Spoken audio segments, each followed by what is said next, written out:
You are now tuned in to the Smitty Woo Show, where friends tackle sports, current events, and entertainment. Now, welcome your host, Smitty Woo.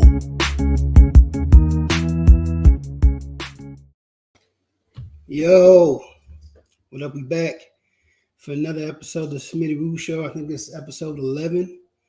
We've had a little hiatus, but we back in full effect, and we got a great show. We're getting ready to get into some football talk the whole time, unless we go off, because, you know, sometimes we do go off.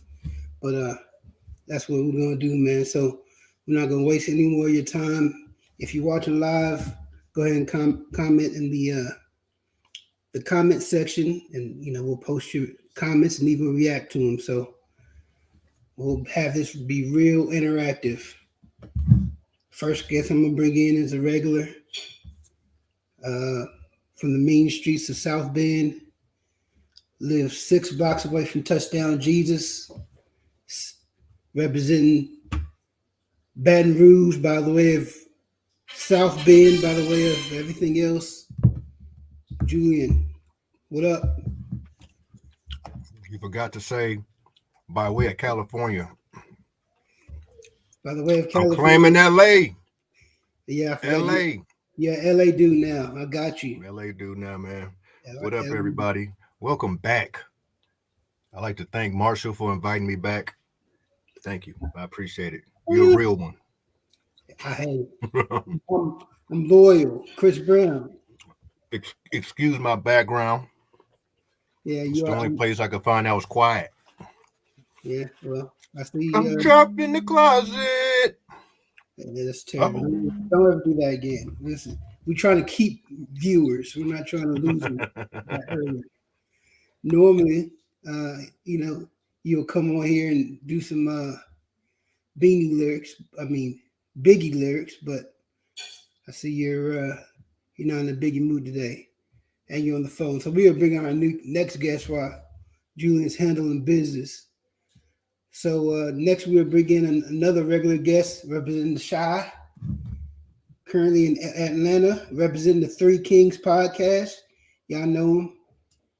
Beanie, what up? What's happening? What's happening? How y'all doing today? Good. Good to be here. I see Julian representing Chicago today. I like that. The Sox hat. He's sucking up. He knew you were coming on. You know, you represent the Shy, and, you know, he's like, I don't want Beanie on my bad side, so let me try to suck up. You know that ain't the case. You know, he can't wait to be on my bad side. He love it. He love it over there. Beanie, I love you. I don't care what nobody say. I love you. Yeah. The next person we'll bring in, we're gonna have some fun with Beanie today. Next person we'll bring in is representing the Boot. You know, he went back home for a little bit, but now he's back in the area. D. Ross, what up, man? What's up? What up, man? Thanks for having me. Yeah. Looking forward to getting some good conversation going on with the sports, man. Get some good insight from y'all. Give y'all a little bit of my insight from the NOLA perspective. You heard me? Yeah. You happy to be back, man? Or bittersweet? Oh, yeah. Always happy to be back, man. I fell in love with the D, man. They don't have my Saints games on like they need to have them on, but it's okay. You know, they're trying to convert me. I know what they're trying to do on the slick, but it ain't gonna happen. Yeah, I really like what you said just there. I wish you would have definitely called that, but super pause. All right, man. We are going to get started. You know, we already have a couple of haters in the comments already. I'm not sure who Dallas Master is, but you know, I know who that is. I know who that is. Better name, but Bryant. We're gonna get it started, man. First thing we're gonna talk about before we get into the playoffs is who do you have winning the MVP for the NFL this year? Who you think has fit the criteria of the most valuable player? Let's start with you, Daniel, since you're the rookie newbie. to the show. Well, you know there's two Daniels, right? That's why he's beating. That's why the other one's beating. The other's D-Rock. Well, yeah, man, I think Aaron Rodgers, man. I mean, you look at his numbers are better. I mean, the only other person I would say is a close runner-up is going to be Tom Brady, of course. I really think a dark horse could have been T.J. Watt, because of breaking the record, but they're usually going to give it to the quarterback. They're usually a favorite. So I'm going to say Aaron Rodgers, just because his stats are better. His wins are higher than Brady's. And yeah, you got to give it to A-Rod, man. Does it matter that he's not vaccinated? Well, if this was a a presidential candidacy debate, then I would say that would matter, but I don't think it matters in sports. I got you. So pretty much bad guys have won MVP. So that makes sense. A lot of people think he's a jerk, but that doesn't matter, right? He is a jerk, but go ahead. Beanie, next you chimed in. I know one of your writers went kind of ham on Aaron Rodgers. I don't know if you support him, but who's your choice for MVP? I mean, mine is going to be probably the unpopular opinion. That's because his team didn't make the playoffs. They should have, but they didn't. I'm riding with Jonathan Taylor. I think Jonathan Taylor been outstanding. And if it wasn't for him, Indianapolis wouldn't have been nowhere close to anything this year, to be honest with you. Because Carson Wentz, you know what I mean? He's not that guy. They don't put the ball in his hands that much. They really rely on the offensive line and Jonathan Taylor to produce, and he does. At the end of the day, that's what it's about. Who's able to produce and who's most valuable to their team, to the NFL or whatever. He led the league in rushing touchdowns. I mean, was outstanding all the way around. You could argue him. You could argue the other guy who's the Triple Crown winner in Cooper Kupp from the Rams. More than likely it'll go to a quarterback. I don't always agree with that because I think those quarterback stats are always slanted. They're slanted drastically. Aaron Rodgers, I could break down his numbers and really break down that he doesn't really throw the ball that much. He doesn't throw the ball downfield that much. You know what I mean? So it's a big difference. Tom Brady, he had a lot of more turnovers than somebody like Aaron Rodgers or, even Carson Wentz, to be honest with you. So, when it comes to that, that's what I think it is. I think the Buccaneers went above and beyond to try to get Tom Brady the MVP trophy. I don't respect that. So just off of that, that's who I'm riding with. I'm riding with Jonathan Taylor. Okay. Before we get to the Julian, we got a guest that came through. You know him as Marlon, Red Cap, Bubby, Justin. He has all kind of monikers. Bubby, what up? Welcome to the show. Everybody knows what time it is, man. Dez caught it, right? Oh, yeah, he did. But they gave it to him at the wrong time, but we're going to make it up this year. Sure. Definitely. We go up there. We're going to go up there and get a W championship. That's my prediction. Appreciate you joining us, man. I know you had probably a busy work day, but, we're going to have fun today. So, Julian, MVP. Where you at with it? Beanie named a couple of guys who had a great year. If anybody won a fantasy championship, Kupp or Taylor was probably on their team. Not on mine. I did it without the big boys. There you go.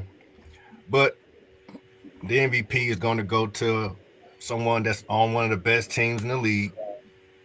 Like you said, it's a quarterback team that got a first round bye. It's got to be Rodgers. He continues to excel with only one weapon. And teams know who it is, and yet he gets it to them. So, talking about Devontae Adams for those who don't know. But, yeah, got to give it to A-Rod. But Cooper Kupp, incredible year. Taylor, incredible year. So, can't wait to draft those guys next year if possible. All right. That's it. No votes for K Big Now. That's what Dallas Maps thinks. MVP. Or whatever. What about you, Justin? Who you think will win the MVP this year? Or who should win MVP? Who should win the MVP? Or who's going to win the MVP? Dylan said it right. It's going to be Aaron Rodgers, hands down. He's going to get it. But I think it should be Michael Parsons. Hey, here we go. It's gonna be all night. It's gonna be all night. I knew what was in store when I invited you. So go ahead with your Michael Parsons argument. It should be Michael Parsons. I'm gonna say this for a reason. Dan Quinn, yeah, he did change the defense, but they said as soon as they entered training camp, that Parsons was totally different. He made the whole defense look different. And then after Lawrence got hurt, he started playing on the line. What linebacker that you know to this day, middle linebacker, and then can move to a tackle? He was a defensive tackle, and he was also an outside linebacker. What player has done that in the history of this game? Okay. Not too many. Maybe one. Michael Parsons, most valuable player. I can see your point, but by you saying Michael Parsons, you're basically saying that without Michael Parsons, the Cowboys essentially wouldn't win in the game. Is with as talented of people they have on their offense? Is that something you can hold to? Do you stand by that? That Micah Parsons is the reason why the Cowboys win games? Micah Parsons is the reason why the defense is doing what they do. Our defense is number one in turnovers. There's no other team that's even close when it comes to points. Who is Malone? Number one in turnovers. So we didn't know how great nobody knew how great Micah Parsons was until Lawrence got hurt. And then they were able to move this guy around. So he's the X factor. He's gonna win. Micah Parsons is gonna be the difference on Sunday. He's been the MVP for the Cowboys, and he's gonna show why he should be the MVP in the NFL. Okay. Y'all sleeping on him. That's your opinion. You're entitled to it, but it's just hard to put any defensive player as the NFL as the MVP of the NFL, because at the end of the day, if your offense don't score points, most of the time you're not going to win. Of course, you have exceptions. You had the Baltimore Ravens back in the day. You had, not to take shots at Beanie's squad, but you had the '85 Bears, and Jim McMahon was just decent as a quarterback. You know what I'm saying? But it's just hard to give a defensive player MVP of the whole league. It's just hard. Let me ask you a question, Bubby. How many games would the Cowboys have won if Michael Parsons had gone to another team? Well, they definitely would have won 6. The NFC East. We would have got at least 6 in. There you go. We probably would have been. I agree with that this year. I agree with that.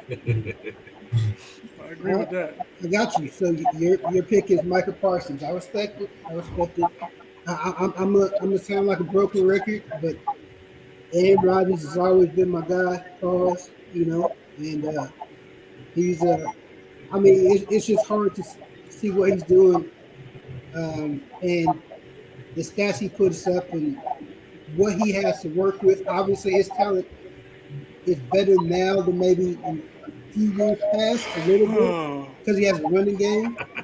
I know Edie is hating because the Packers and Bears, they just don't like each other. No, it's not even. It ain't that. I'm gonna let you finish though. Go ahead. And Aaron Rodgers said he owns the Bears, and this is absolutely 100% true. But the talking about MVP, I just think that it's hard to go against him. However, if somebody, I'm not, I'm not as high as on Tom Brady as a lot of people. I think, obviously he's won a lot of championships. He's the greatest quarterback of all time because of his accomplishments. But you can make an argument for Tom Brady just for the fact of what he has done when a lot of his talent has gone down. Obviously, uh, Jonathan Taylor came out of nowhere, but I got to stick with, to me, the best player in the NFL right now, and to me, that's Aaron Rodgers.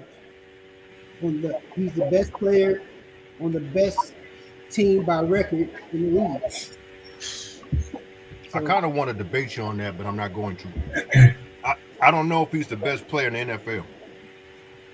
Yeah, He happens to Rodgers. be the quarterback. Happens to be the quarterback for the number one team in the NFC. But NFL, they have the best record in NFL, NFL. yeah. I don't know. See, my question though is going to be how can you really compare an offensive player to a defensive player? So Aaron Rodgers, like I agree with Bubby. You got defensive players, man, that's just as great as offensive players, but they don't rate them the same. Like you can say to me, I think they should have an defensive MVP and offensive MVP because you can't say T.J. Watt or Michael Parsons didn't have as much impact on wins as Aaron Rodgers or Tom Brady. Here's the thing: um, they already have kind of double awards because they try to appease by saying NFL MVP, Oh, and then the offensive Offensive player. Player of the Year, and then Defensive Player of the Year. No, I'm talking about MVP, saying that because I think that's what they do. They give them a little bit of credit. So yeah, the offensive offensive player of the year, defensive player of the year, And, but and the what MVP is most valuable.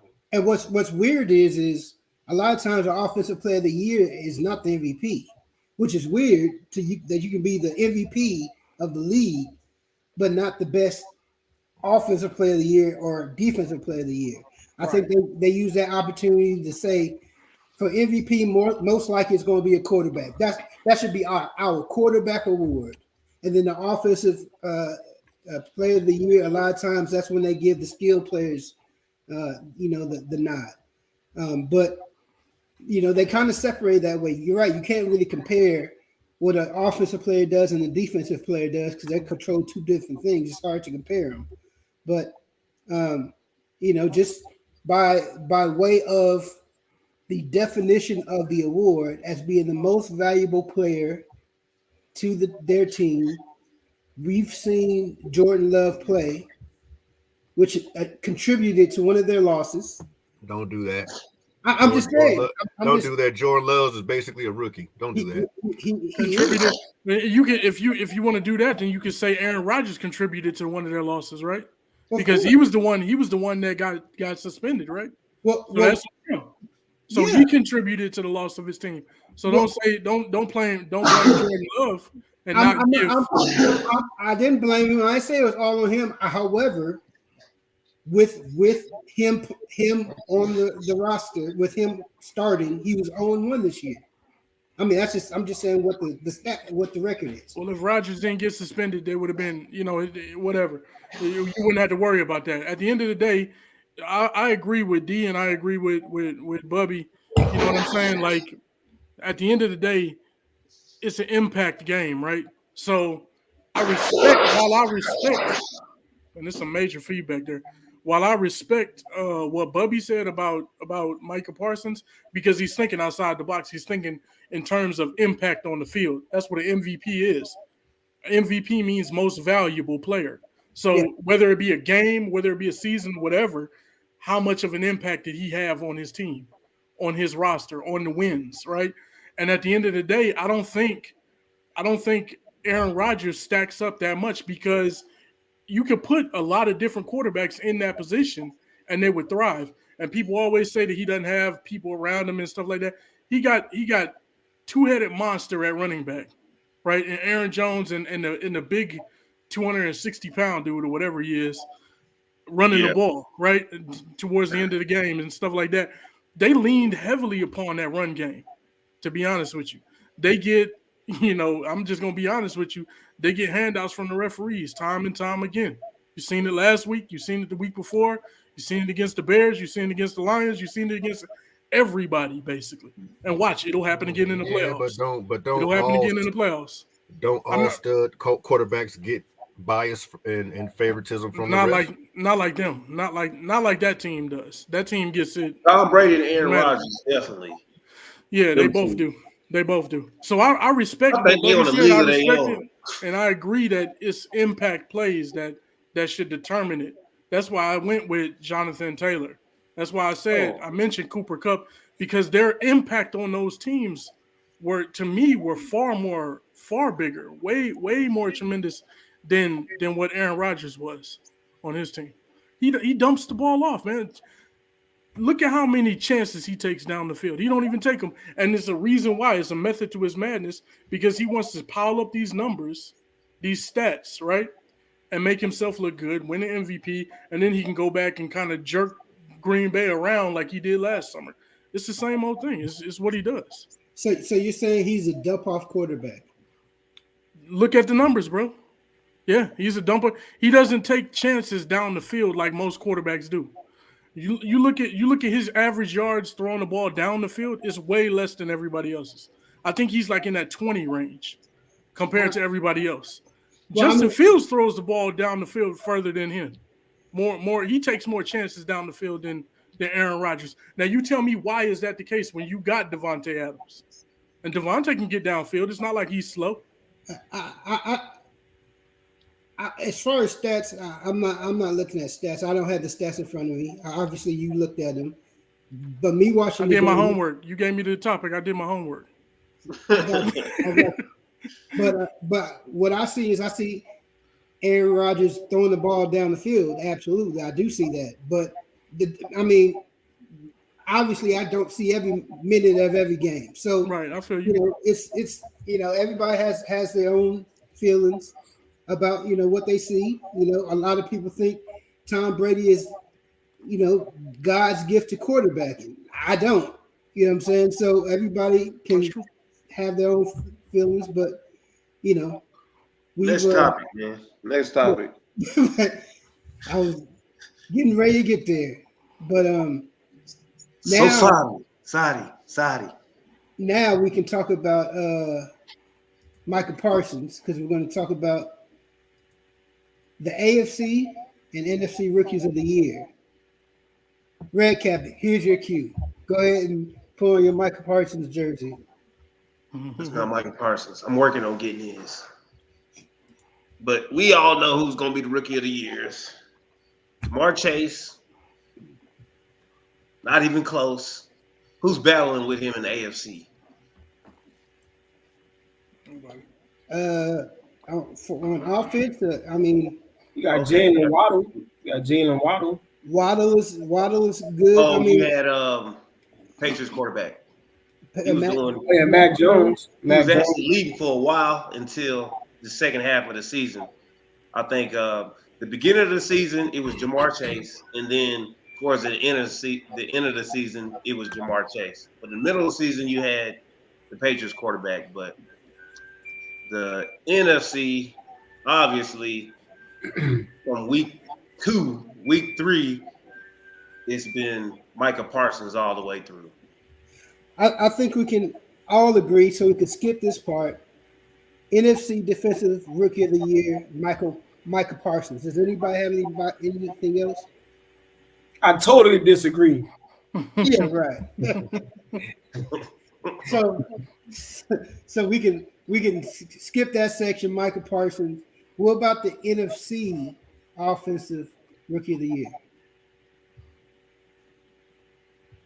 You have here's a couple names: Devontae Smith. You got the tight end for the Falcons, who sneakily had a pretty good year. Actually, had a great year.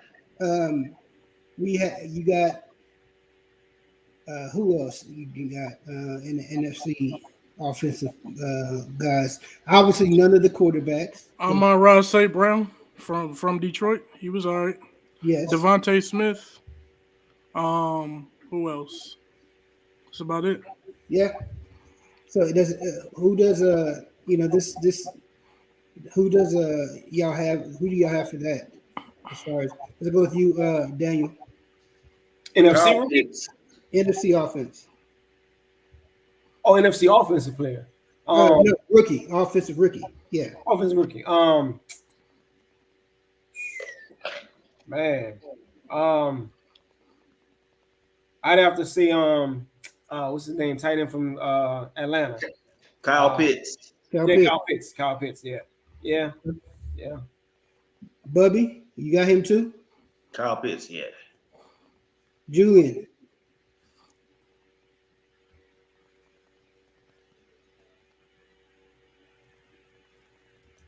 My bad, had you on mute. Just to be different, I think old boy from the Eagles had a pretty good season. Devontae Smith. Devontae Smith. Yeah, if he's good, and if he had a better quarterback, he'd be great. And I don't think he'll be great until he gets on another team. And I'm gonna say Smith. Okay. I'm gonna go with Falcons tight end as well. And that goes to show you, man. Just because they don't do well for you on your fantasy team, don't mean they're not having a good year. I'll be considering bitching him everything. But hey, that's what it is. Beanie.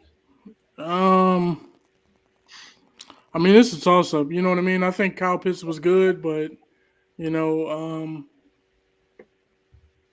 I think St. Brown had more catches, and I think Devontae Smith had more catches too. To be honest with you, I think St. Brown had 90 catches. I think he did, and I'm pretty sure Devontae Smith had more than that too. So I don't, it's a toss up between those three guys. I think they're all pretty decent. I don't think none of them are going to be like number one wide receivers or great. I think Kyle Pitts is going to be real good at tight end, but he's a wide receiver masquerading as a tight end in my opinion. So, I don't put him in that tight end category really.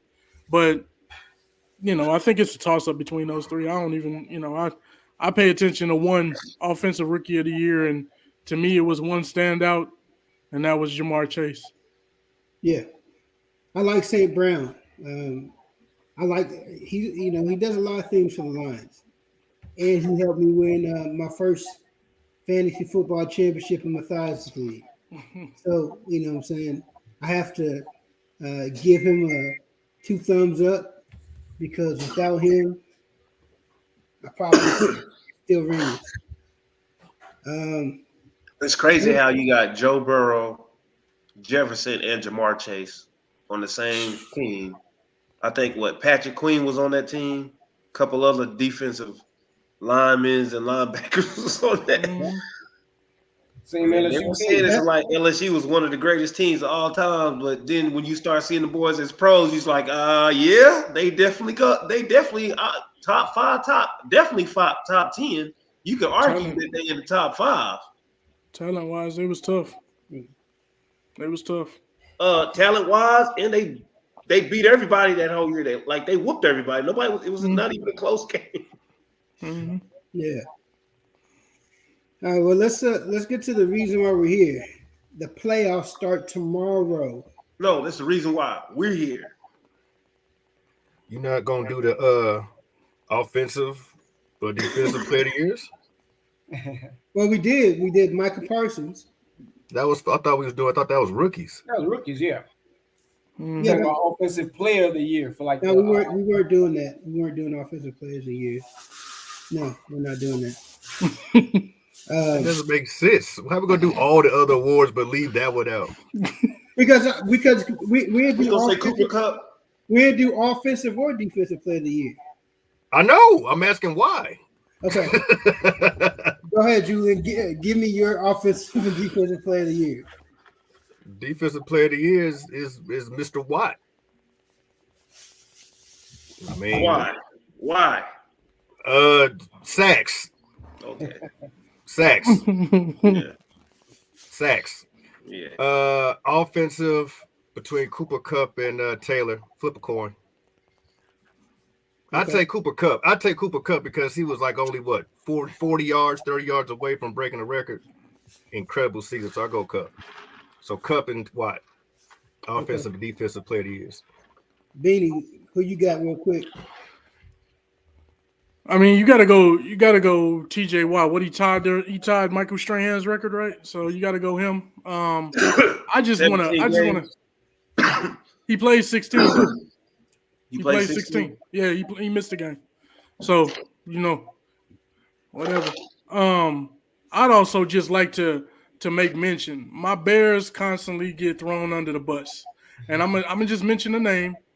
Robert Quinn had 18 and a half sacks, and nobody mentions him at all. 18 and a half. Comeback player. 18 and a half. So, you know what I mean? For nobody to ever mention him at all is kind of crazy. And then even Roquan, I'm not saying he's in discussion for like MVP or anything like that or Defensive Player of the Year, but I'm just mentioning it. Second team All-Pro, he should have been first team. He had more sacks, more tackles for loss, more interceptions, a return for a touchdown returned, more tackles, more assisted tackles, all of that than the guy who was ahead of him for the first team. So, we just kind of get slighted, and I'm tired of that. You got to win some games, man. Robert Quinn. Straight up. It is what it is. Yeah. Bubby, offensive and defensive player of the year. Michael Parsons and I'm not giving it Cooper Kupp. You had 17 games to break records. Everybody broke records this year. It don't matter. Every record, even Dak Prescott broke records this year. And you had 17 games, and y'all talking about, he 50 yards away. No, you 50 yards away with an extra game. Every record that was broken with 16. So that's like saying every record that was broken with 16 games don't count. The NFL is adding games. What you supposed to do? It went from 12 to 14 to 16. And if he would have broke the record, I would have said, offensive player of the year. But no, you had 17 games and you didn't even break the record. You should have broke the record in overtime, but you blame it on two people. Well, take this. Take away that last game. He still would have had an incredible season. Yeah. you act like that 17th game he had 400 yards receiving. You leave that 17th game off, he still had a great season. Mentioned he almost broke a record, and I just want to let you know that he almost broke a record with an extra game don't count. We talking about the offensive play of the game. We talking about the offensive play of the game. And he had overtime to break it. So no, you're not. No. So okay. The running back for the Colts, Jonathan Taylor. The team that didn't make the playoff. Got it. Look. That's what I went with. That's on Witt's fault. That's his problem. Okay. It's a team game, baby. It's a team game, baby. Problem, Taylor should have broke more tackles. Wow. You know what I'm saying? Wow. Hey, Taylor should have broke more tackles. Julian, wow. In overtime, how much did your offensive player? How many yards did he get in overtime when it counted? When we needed them to score, how many offensive yards did Cooper Kupp get? Did anybody know? That's on the quarterback. That ain't on Cooper Kupp. 0. So it's Cooper Kupp's fault that Stafford overthrew. 0. Got it. We talking about offensive player we talking about an offensive player that don't get the ball at all. But Bubby, so how you argue Cooper Kupp fault? How you argue Cooper Kupp though when he had the most catches, most yards, and touchdowns receiving? That's a triple crown, bro. You can't argue that. Yeah, it was good for 16 games. Okay.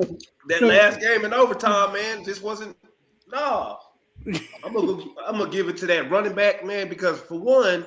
Everybody forgot about the running back. How many games did he have, Bubby? Hey, Bubby, how many games did Taylor have this season?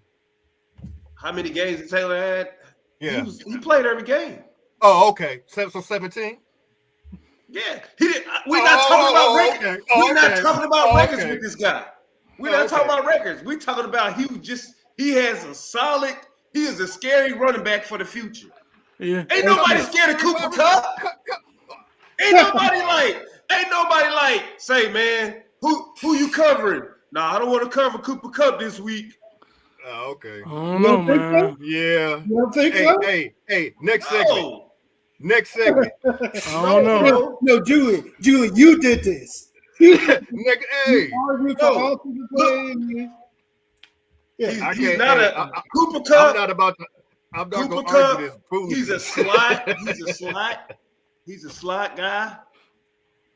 He's a slot guy. You know. Yeah, that's true. He's got more catches this year because Woods got hurt. So they loaded this guy up. It's not like he was Randy Moss and he was doing what he was doing before Woods got hurt. Like he'd been leading all year. Like all year. For fantasy. He's been y'all's guy. What talking about? He's been y'all's guy. Fantasy. Fantasy football here. Fantasy is based off of real life, right? Fantasy. So if you're good in real life, you're gonna be good in fantasy. They kind of go hand in hand. Yeah, you guys are fantasy guys. So I got you. So your choice. They call fantasy football for a reason. It's not real, man. Yeah, I got you. Your choice was Jonathan Taylor, which is a good. It's not a bad choice, but just to reiterate, you penalized Cooper Kupp for almost breaking the record. And you chose Jonathan Taylor, who wasn't close to breaking any. Marshall. When it comes to defense, and you playing the Colts, and your defense, and you're playing the Rams, will the defense say, "Hey, we need to take Jonathan Taylor out this game"? Yeah. Or will they say, "Hey, we need to worry about Cooper. We got to shut down Cooper Kupp"? Yes, both. No, they're gonna try to stop the run first, man. Thank you. No, I They're mean, gonna try to stop the run first. No. Every team. Every team. We gotta have this guy. We need all hands on. We need 8 guys in the box. You can't in football. You can't let nobody run it down your throat. Thank you. But no. What I'm saying offensive player of the year. That's what we talking about. No, what I'm saying is that we're not talking about fantasy. I'm not talking about fantasy. Y'all gave me all the fantasy stuff. I'm talking about football. I'm not talking about fantasy. Y'all gave me fantasy. He had touchdowns. He had the most receiving records. He had the most catches. We talking about football here. Because he did. Because he really did. In real life. In real life, he had those things. About football. In real life, he had those things. What are you talking about? NFL records have absolutely zero to do with fantasy sports. It has to do with football. The stats, the records he broke was him playing football. I spoke about fantasy one time about the Lions guy, not about Cooper Kupp. But the point of the matter is you have to recognize that if you have good receivers and you have a good running back, both, right? Like some running backs have to run on 8 man's front, bro. Some don't. Right. And Jonathan Taylor.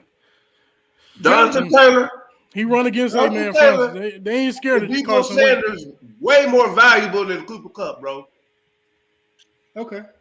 I think I'm gonna put it like this. I think Cooper Kupp is gonna win it because of the Triple Crown effect, right? They're gonna look at the stats and say, okay, they're gonna look at fantasy.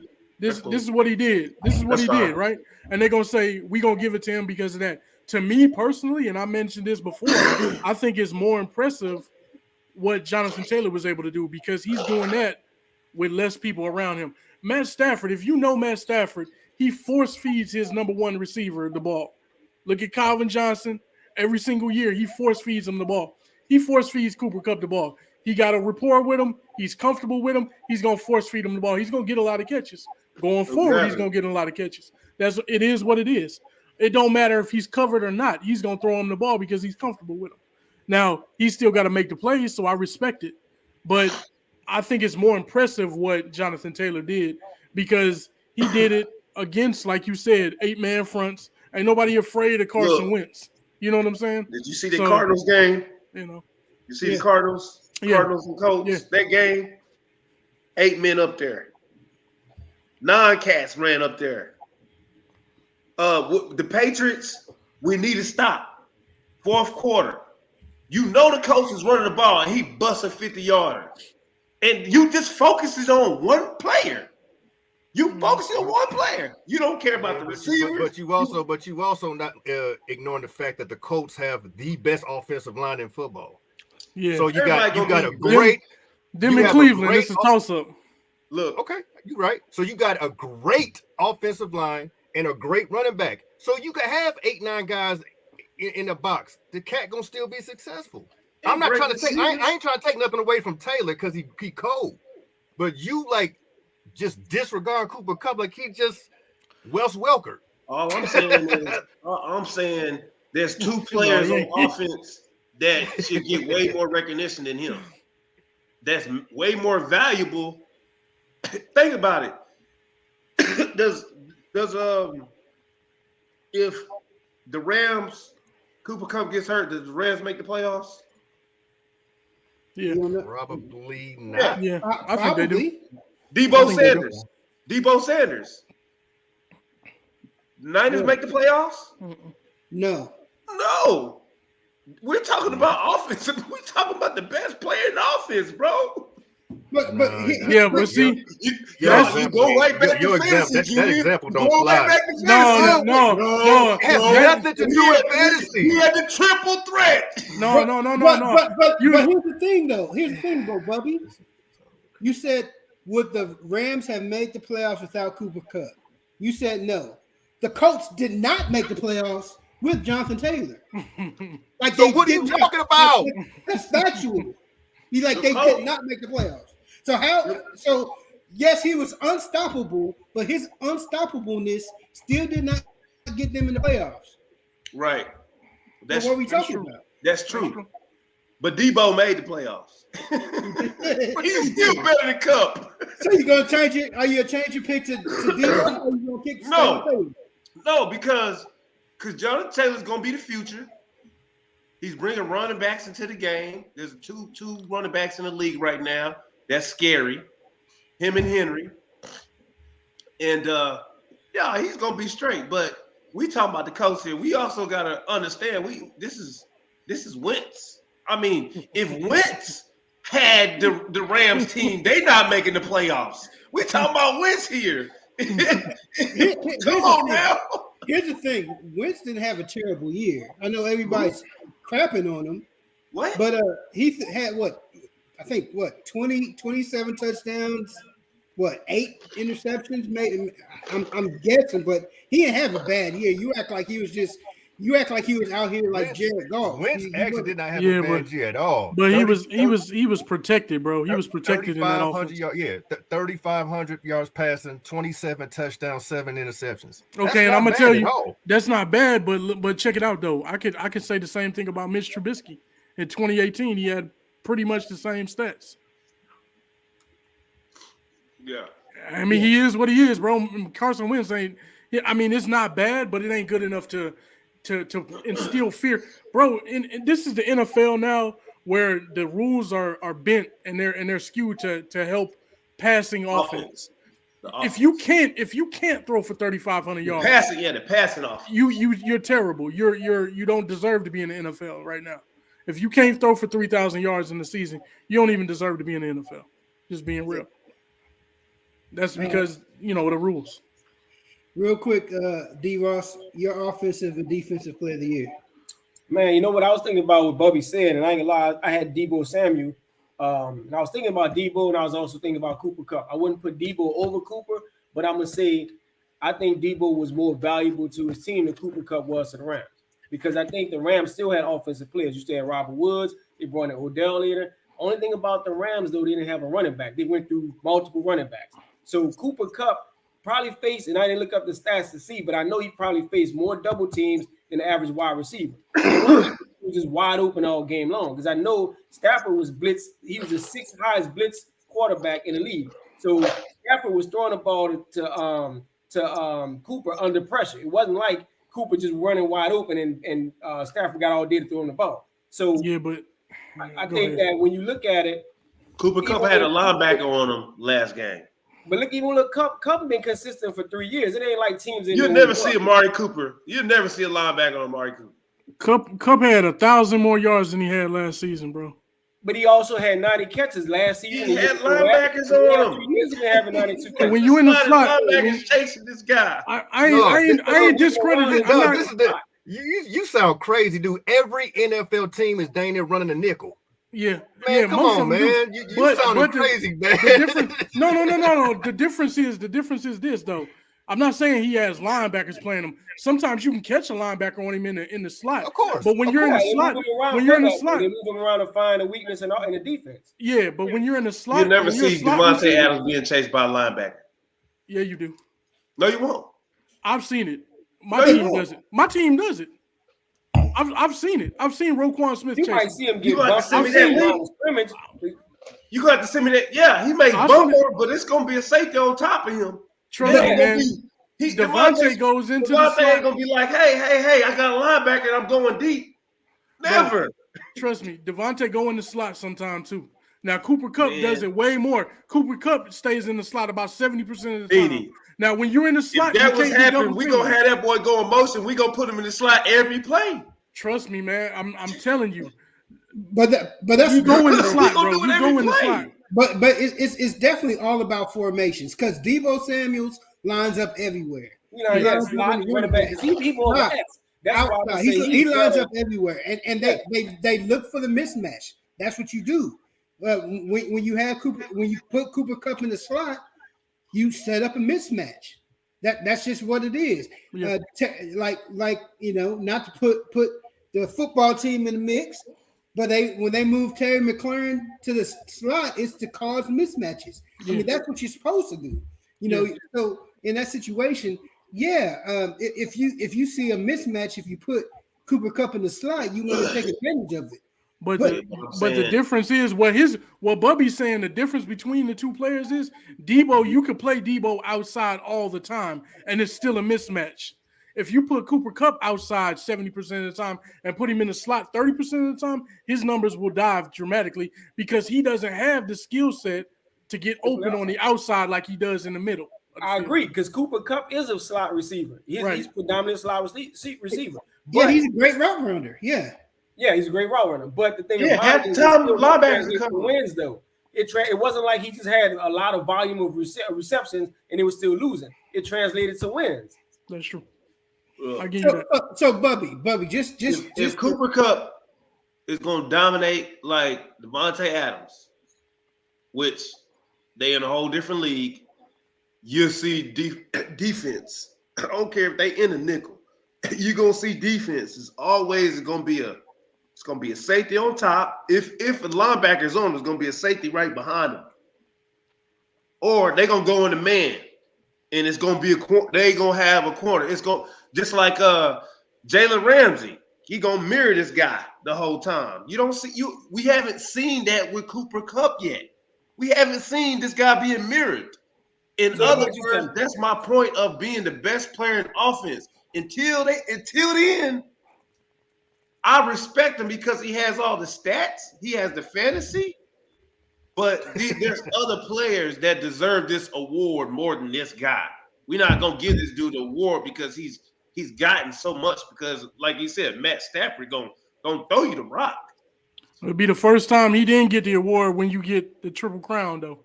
That'll be the first time in history, probably, because it don't happen that often. Yeah, they're gonna give it to him. I'd be crazy if they didn't. But I want to ask you this question: if you say teams aren't double teaming and they're not game planning for Cooper Kupp, is it because they shouldn't, or is it because he's not good enough for them to do it? You saying that the team should overlook him completely because they can win without doubling him, or you saying that he just? So let me compare the position that I know well about.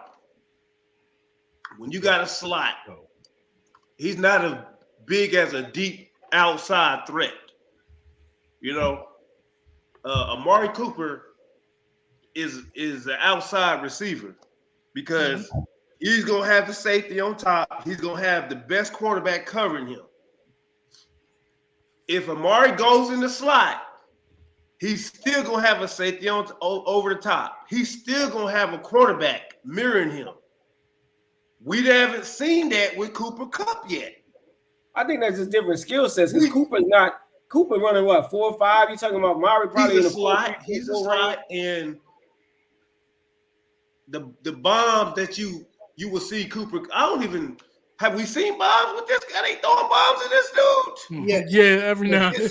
Is it 20 yards? Hey man, but you know what, moving man? That's on, man. overrated. Moving on, man. This guy don't watch Cooper Cup at all. Bombs This every guy ain't game watching the man. Rams at all. You don't win like that. Cooper ran a 4 point. He ran a 4.6 in the 40. Nobody rating Cooper running straight nines all game long. Nobody running straight. That's what I'm saying. See, he running 4.6. He running 4.6, so we know he's just getting all his money in the middle of the field, man. He not going deep bombs on people. You see what happened with Matt Stafford? Who he throwing deep in overtime to? I'm gonna say this, but I'm gonna say this. But after this, we can agree or disagree. You're high on Amari Cooper and low on Cooper Cup. However, Cooper Cup Amari Cooper isn't getting bombs. He's not running flags. He's not doing that. He's a great route runner. He wins at the line of scrimmage. The same thing Cooper Cup does. Who? You said Amari Cooper's not getting bombs? Amari Cooper is a great route runner.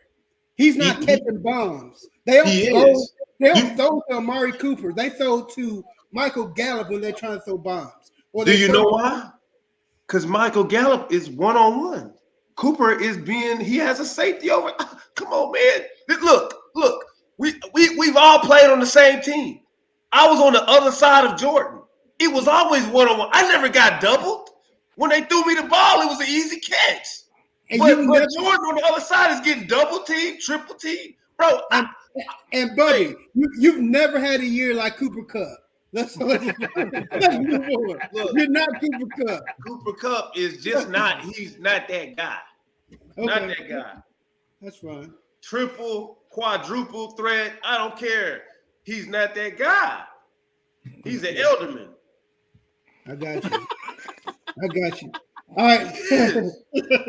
All right. So I don't even know where's that guy. On that note, he retired. That's a good point. Hey, Mac makes a good point. Cooper Cup had trash throwing it to him. He still had a good season. Yeah, that's what I was saying. He only had 900 yards last year. For the last 3 years. Okay. Devontae Smith just had 900 yards with Jalen Smith or Jalen Ramsey. Which Jalen was it? Jalen Hurts. One of them Jalen's. 900 yards with Jalen Hurts. Yeah. That's a running quarterback. Yeah, but he didn't have 145 catches and 16 touchdowns. But he had 92 catches. Cooper Cup he's had 90 plus. How many catches yards did he have last year? The last 3 years. But that lets you know. All you got to do is look at his average. His average yards per catch last year was 10. The year before was 12. This year is 13. What was his rookie year? You talking about rookie year and his second year? No, he was a rookie in 2017. Yeah, that's what I'm saying. You just answered what I said about him. 2017 when he hit 90. 10 yards a catch. 94. Yeah, we could be talking about Cooper Cup for another 30 minutes, I'm sure. But okay, we got to talk about Coach of the Year next. But no, not yet. We're going to talk about that late. We're never going to talk about Coach of the Year. We're going to actually get started with the playoffs. And how I got the lineup is the first game to the last game. So the first game we'll see on Saturday will be the Raiders at the Bengals. All right. So Julian. Yo. Who you got, Raiders or Bengals? Both of these teams don't really have a defense that you really scared of. So I think it's going to be some points scored. Both teams got some offensive weapons, but I mean, you kind of got to go with the team that's playing the Raiders. Who's playing the Raiders again? I just had a brain fart. Bengals. Yes. Okay. So you got two suspect defenses. Then you got to go. Okay. So what's up with the offense? And right now the Bengals is hot. Right now Burrow got weapons galore. Good running game. Good passing game. If the Bengals ever give Burrow a decent offensive line, it's gonna be problems. So I got to go Cincinnati. All right. High scoring affair. All right, Over Beanie. 48.5. Beanie, who you got? Over 48.5, Jalen. Man, it's gonna be a tough one. If they can, I take the over. I take the over. It's in Cincinnati, right? Yeah, it's in Cincinnati. Yeah. I want to go Raiders, but I'm gonna go Cincinnati because they're at home. I don't know if they're gonna have enough to overcome it. I think Derek Carr is real good. He put up a lot of numbers, a lot of yards this year. You know what I mean? He makes it happen, especially with that dude. What's his name? Another slot receiver, Hunter Renfrow. Another white. Hey, Hunter, Bubby don't like white boy slots. What? You don't like white boy slots. The only one he Julian liked, Edelman is like the greatest slot. the only one he liked was Cole Beasley because he wore the star. Oh, Beasley's trash. Oh, Beasley ain't catching nothing over 30 yards in his life in Dallas. Hey, Yeah, is the tight end supposed to play? Waller? Yeah, he's supposed to be Yeah, I back. think so. Yeah, he's supposed to play. But that dude, gonna score, man. you know, in the slot, that Hunter Renfrow is good in the slot. He got 103 catches this year too. So, you know, I think they're good, but they're gonna run out of gas, man. They're gonna run out of steam here in the playoffs. And I don't put my trust in Cincinnati because they'll mess up too. Something stupid will happen with them. But you know, I think Cincinnati will probably win this game. Should win it pretty easily. All right. Daniel. I'm gonna go with Cincinnati. I don't think it's gonna be an easy win. I think it's gonna be a shootout. Because I look at the first time they played, and it wasn't close. It was a blowout. And I think the Raiders are better now than they were when they played them. Even though they gave up a lot of points down the stretch, because they gave up some points to the Chiefs. Chiefs blew them out twice. They gave us some points to the Chargers recently. I think the Bengals going to put up a lot of points, but I think this time they'll be a little bit more prepared and they will put up more points. But I still think it'll probably be a 2-touchdown win, something like that. Maybe 1 touchdown, 2-touchdown win. Okay. Oh, Great. man. Bubby. I'm going with the Raiders. This is why I'm going with the Raiders.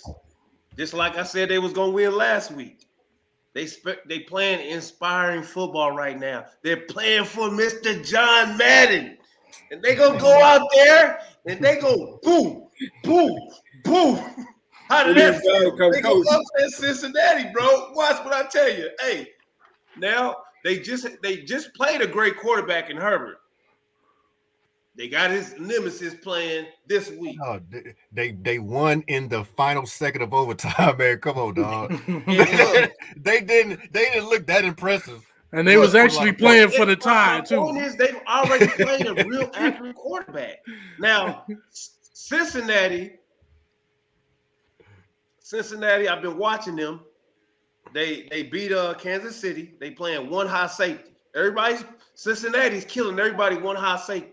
That's not going to happen this week. Raiders going to have 2 safeties back there. Joe Burrow's going to have to take what the defense is giving him. He going to be impatient. Watch what I tell you. But you forgetting, man, Bengals got a nice run game, too. Mixon ain't no punk. Mixon ain't no punk. It's not like – the Raiders got a defensive line? Huh? The Raiders got a cold white boy defensive lineman they can get to the quarterback. And They decent, man, but Mixon could get what he wants. And y'all forgetting too, they got that third receiver out there in Tyler Boyd. He ain't no point. Boyd and Higgins, man. Yeah. Come on, man. That's why they don't play this game. They loaded tomorrow. All right, so we got Bengals. Put 20 on it, Bubby. Right? I got the Raiders. Yeah, put 20 on it, Bubby. Raiders got a better kicker too. They're gonna win by a field goal. All right. So here's my thoughts. Here's my thoughts. In my mind, I think the Raiders are playing for the doubters. They've lost everybody this year. They lost the coach. They lost the starting cornerbacks. They lost wide receivers. They've lost everybody. And they still believing each other and winning. However, so they're the team of destiny. Is that what you're saying? I think that's destiny about to run out right now. I think the clock is getting ready to tick on them because now they have no starting cornerbacks and they're going up against the hottest wide receiver quarterback duo right now. And that's just Jamar Chase and Burrows. You know what I'm saying? They saw that last week. They're gonna see it again. Up close, and in person. They're gonna be ready for it. I'm just saying right now, with the cornerback situation with the Raiders, I just think that it kind of reminds me of, you remember when the Giants sucked, right? And they were just good enough to make the playoffs, and they just. What talking about this year? Like most years, next year. So most years it's good, but then they trip into the playoffs or whatever, and they end up winning 4 games in a row because their chemistry is just off the chain at that point in time.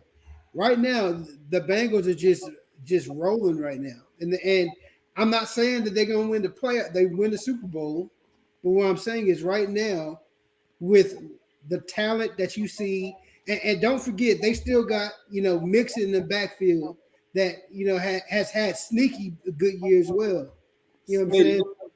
That boy had 130 yards the first time they met, just throwing that in there. So Burrows didn't really go off the first time they ran into the Raiders. Yeah, so with everything that they have, when you have a great offense, when you have 2 good offenses going against each other, one of them has way more talent, and both of their defenses is nothing impressive. I gotta go with the more talented offensive team, and right now that's the Bengals. That's my. Raiders done won 3 games in a row.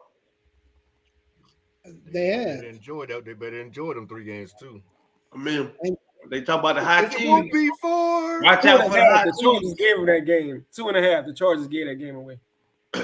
No, they Chargers want to win that game. Don't get me started on that game. So we got 4 for the Bengals, 1 for the Raiders. We got the game of the weekend next. Game of the weekend next. Go ahead, do your lone wolf howl like they do on NFL Network. Puppy. Oh, go ahead. Throwing up the W for the win. All right. Next game, Saturday night. In 5-degree weather. Foxborough. Game of the weekend. In Buffalo. You a lie, Julian. You already know what game of the weekend is. Quit playing. Listen, biased man. I'm not trying to hear you. Bubby, why don't you go ahead and start? Patriots Bills. Patriots Bills going to be 5 degrees, apparently. Let me see. Anybody got a quarter? It's a toss-up game. I mean, who's going to come to play? If it's 5 degrees, it's going to be running, and then that favors the Patriots again. That don't necessarily mean that. No.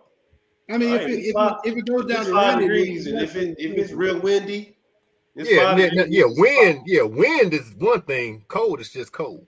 Yeah. So if it's 5 degrees, more likely it's going to be a lot of wind out there too. So who you got? What's your quarter going to tell you? Heads or tails? Anything under 30 degrees favors the Patriots, and you got to go with the chemist, Belichick. He gonna draw something up. They didn't care about that game last week. He was just like, look, we're playing, but this is our rest day. So we don't care about Miami. Okay. They're gonna be good. Yeah, I got the Patriots. So one for the Patriots. It's gonna be a low scoring game, 17-12. 17-12 Patriots. All right. That would be an upset. Go ahead, D. Ross. Who you got? I'm going Buffalo, man. I hear what you're saying. Yeah, it's not gonna be a lot of throwing, but you forget Josh Allen can run too. So I think Josh Allen probably sneaking at least 1 touchdown. Regular season. X factor. I do agree the Patriots gonna have a better running game. That Ramondre Stevenson and who else they got back? They got a committee running backs. Harris.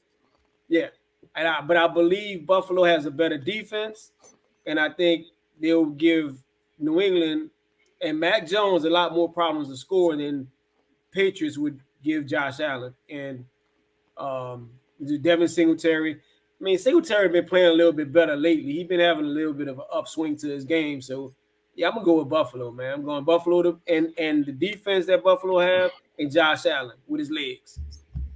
Okay. So 1-1. We got Buffalo for D Ross and the Patriots for Red Cap. Beanie, who you got? I'm gonna go Buffalo. New England Patriots, they got their left tackle that's gonna be out. He's gonna be missing Isaiah Wynn. That ain't gonna be good for a rookie quarterback, in his first playoff game. Your main protection, your left tackle to be gone, that's not a good sign. So, you got that. You got, it's in Buffalo. I just feel like Buffalo has more weapons. And Belichick pulls tricks out all the time, man, but I just don't see him pulling another trick out of his hat right now on this one. Okay. You got 2 for Buffalo, 1 for Patriots. Julian. Correction. We have 3 for Buffalo. Okay. Look, man, it's a division rivalry, so obviously anything can happen. Mm-hmm. You got Belichick. Anything can happen. But I got to look at what's on the field. Buffalo, better offense, in my opinion. Buffalo, better defense, in my opinion. Mm-hmm. Buffalo, home. And on top of that, let's not forget, this is Matt Jones' first playoff game. Yeah. So you got to throw in, a little rookie jitters that everybody pretty much has. So, yeah, the cold could be windy. And even if it is windy, there's no way in the world Buffalo gonna let New England run 100 times on them and that they not do nothing. So, I got Buffalo, man. Got you. Okay. I am going to ride with the underdog and Bubby on this one. I'm going with the Patriots in the upset. I think this is the playoffs, and with the playoffs, Whoa, I'm that's a hot take. going with the most experienced coach to make something happen. I'm looking at the Patriots, Belichick, and I'm gonna think he's gonna be talking like T.I. Like, I'm a bankhead, N-word, I'll take your cookies. You know what I'm saying? I think he's gonna take Buffalo down and be look, I'm still Bill Belichick. Yeah, y'all are good, but I'm here. So you're gonna have to beat me. What's the Bills coach name? McDermott? Is that his name? McDermott, right? McDermott is going to have to outcoach Bill Belichick in this game. And I don't think he can. Buffalo's the more talented team. I don't think they have the more talented defense, but on offense, they have the more talented offense. I think with the Patriots defense and with Bill Belichick's coaching mind, they will find a way to win somehow this game. So you just said they'll find a way to win somehow. Yes. Like it's gonna need some miracle to happen or something. No, it's not a miracle, but like when you say we'll do it somehow, I don't know how, but we'll find a way. No, that's no game plan. Buffalo is better at every single aspect of the game except coaching. But here's the thing. It's huge in the playoffs. I understand, but this is what you gotta remember. No matter what you think about Tom Brady now, Tom Brady was not Tom Brady his rookie year. We're not talking about Tom Brady. Listen, we're not doing that. We're not doing that. What I'm saying. Tom Brady, no matter what you think about him now, if you think he's a GOAT now, great. But he wasn't Tom Brady when he was a rookie. And his rookie year, he won the Super Bowl. Right? It wasn't because of him. Exactly. Bill Belichick found a way to win with a rookie quarterback. So you saying that? So you comparing that cold defense that Belichick had to this defense? This defense is great. It's top 5, ain't it? I'm talking about. Are you comparing this defense to that defense? I'm I'm comparing Bill Belichick now is a better coach than he was 20 years ago. So why wouldn't I give him a better? I don't. Every season is a whole nother animal, man. You can't compare something from 25 years ago. Yeah, I understand, but this year he made the playoffs with a rookie quarterback. Yeah, we going up against the number one defense, man. Buffalo defense number one. I know Patriots number 5. That's why I was saying I think Buffalo, that defense better is going to give Mac Jones way more problems. I get it, but this is the same defense that had 300 yards ran on them when they played the first time. That was an anomaly. One game. That was an anomaly. We'll never see it again. True. We may not. And in the second game, they lost. The Patriots lost the second game. I get it. Adjustments are made, but who makes better adjustments than Bill Belichick? Exactly. I mean, if you want to say who might cheat, Bill Belichick maybe. Who gonna find a way around the rules this game? Maybe Bill Belichick. I'll take him in that regard. But I mean, I just don't feel like he got enough to pull it out this time, man. Beanie, you're saying this, but if there was a press conference tomorrow and they said the Bears have hired Bill Belichick, you would quit for 2 weeks working and go on a one-man parade. I ain't never been no fan of Bill Belichick, man. But I don't like his coaching tree. I don't like none of it. None of it. You're a fan of winning, though, right? Yeah, I'm a fan of winning, but I mean, it's argument could be made that it was all because of Tom Brady, right? That's what everybody says. I mean, he got fired in Cleveland, right? He was sorry. But is that what you say, though? That's what everybody says. I'm cop out. Is that what you say, though? No, I mean, he's a good coach, man. I'm not taking nothing away from him. He's a good coach. Paid. He's a good coach. He got a few people paid. He got a lot of coaches. Like, come on, he's a good coach. He's a good coach, but he's the greatest coach. He's a great coach, but I mean, but coaching can. I don't know about greatest. You have to have talent on the. You have to coach the talent. Yeah, you know what I'm saying. Yeah, you gotta have it. Dude, they just don't think he has enough this year. They supposed to be garbage this year. I just don't think he has enough, man. I just don't think he has enough at this point in time. Like Julian said, Buffalo is better in every aspect of the game. In every aspect of the game, they're better. That's why they gonna play it. Yeah, that's true. I mean, you really at the end of the day, the Bills are still their little brothers because I don't care. You can't just let somebody just based off of what just run the ball every single play, man. I mean, I will admit that they are the little brother. They're the little brother. They the little brother until they beat. That's just coaching, bro. That was just coaching. Okay, but Buffalo's won the last 3 out of 4 against them. So at what point do you not become the little brother? Like how many? You got to win this game, and you also got to win a couple Super Bowls. You got to win some Super Bowls. Say, Julian. Okay, let me ask you a question, Julian. This is a. I mean, you got to throw away last year though, man. Last year, everybody knew New England wasn't going to be, nobody.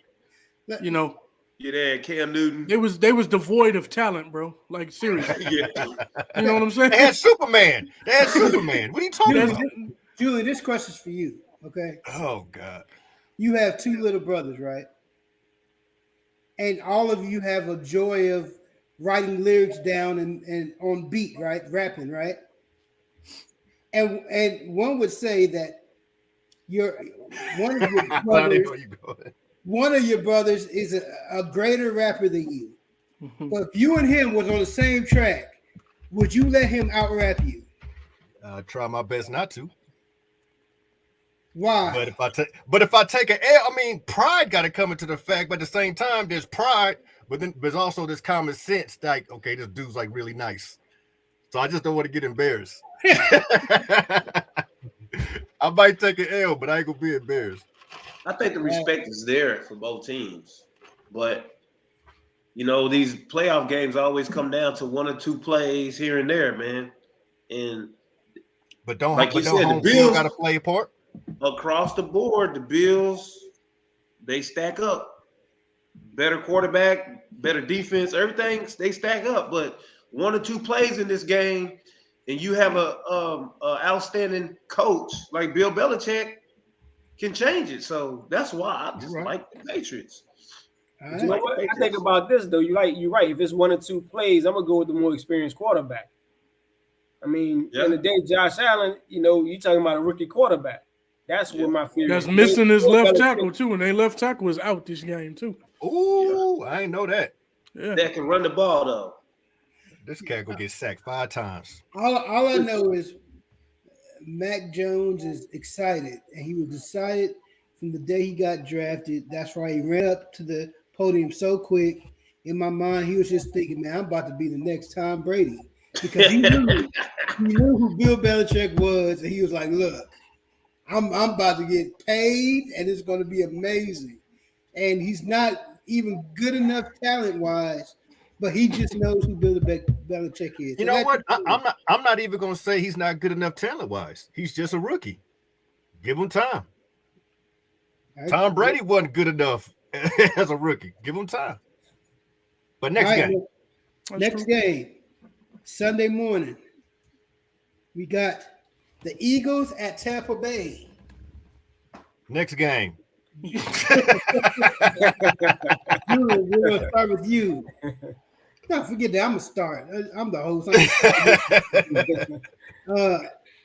I am going to say Tampa Bay is going to find a way to win. And I say find a way to win because the talent that the Buccaneers have on offense now has dwindled. So I think it's going to be closer than what people think it will be. I think that Tampa Bay has the number 1 rush defense stat-wise. But when I watch a lot of Tampa Bay games, a lot of teams just choose not to run on them because they know how good they are. So they just choose not to run, which equates to them being a great run defense. I think they're going to be challenged. The Eagles have to run the ball against them.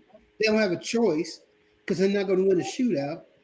And I just think that will cause the game to be a lot closer than what people think it will be. So I'm going to say the Buccaneers, but I'm going to say it's going to be 7 points. 7 points. Julian. Eagles have the number 1 rushing offense, the number 1 in rushing, and I think last in passing. So it kind of makes it easy to defend that team. Tampa Bay has a good defense, and although Tom Brady has lost a couple weapons, he can still put some points up. So if the Eagles get down by 2 touchdowns, I'll even say 10 points.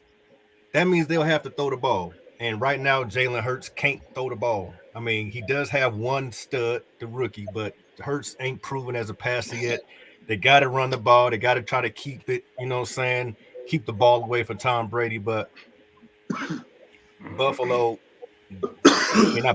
Tampa Bay, they're the defending champion. They got to have a little swag to them, a little confidence to them. They're not going to lose to the Eagles. I got Tampa Bay by double digits. All right. Beanie. Yeah, I think the same thing. I think Tampa Bay is just a little bit too strong for them. They defending champions. Philadelphia, they're just not at that point. You know what I mean? They don't have. And a lot of people blame Jalen Hurts, but he's played to me better than what most people realize. You know what I'm saying? He doesn't have crazy stats when it comes to passing the ball. He has crazy stats when it comes to running the ball. But I just think they'll get down and they won't be able to keep up. You know what I mean? If they could bruise them, if they could bruise Tampa Bay up, and Tampa Bay, let's be honest, in the last month, I think they've given up 3 games over 100 yards rushing. So like Buffalo, where they gave up 173, the Jets ran for like 130 on them. You know what I'm saying? So it's a possibility, even though they got the number 3 run defense in the league, it's a possibility that you could beat them up on the ground. But you got to be patient with the run, and in order for them to be patient with the run, that means they're gonna have to keep, the Buccaneers out of the end zone. I don't think that's gonna happen. So I think the Buccaneers will probably win by double digits as well. Okay. So Bucks 3-0. If this is battle rap, they would have got 30. But B. Ross, what you got? Man, I kind of went back and forth with this one.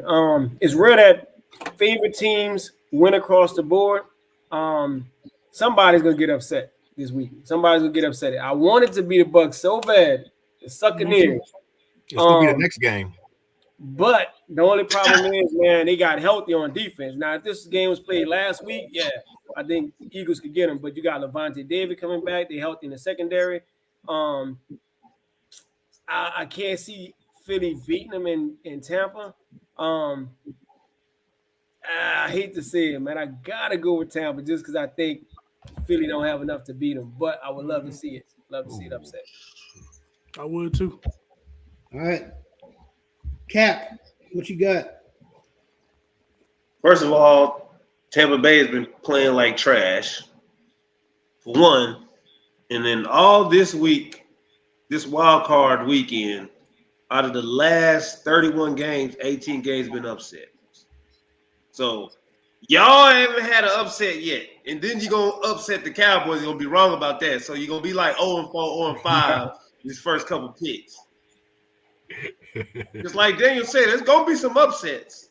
Well, I said the Patriots last game, so I was with That's you. not even an upset. This is an upset, right? This is an upset, man. Philly, it's going to be a close game, man. It's going to go down to a field goal kick. I'm telling you, Tampa Bay. Why? Because Tampa Bay should have lost to the Jets. We're talking about the Eagles in Tampa Bay, man. I'm saying Tampa Bay hasn't been playing good. They played Carolina, but other than that, they haven't been playing good at all. Philly, they well rested, and they're going to run, and they're going to run well, man. It's going to be a close game. Tampa Bay's going to win by 3 points. So first time I hope I was wrong because right now, you're right. I agree 100%. But you got to think about it defensively. They've been banged up the last few weeks. So that's kind of helped them, with that little slide they had. Now they're getting healthy. So it may be, like I said, offense getting healthy? Yeah, that's true. True. The offense getting healthy? Yeah, they got John Brown, man.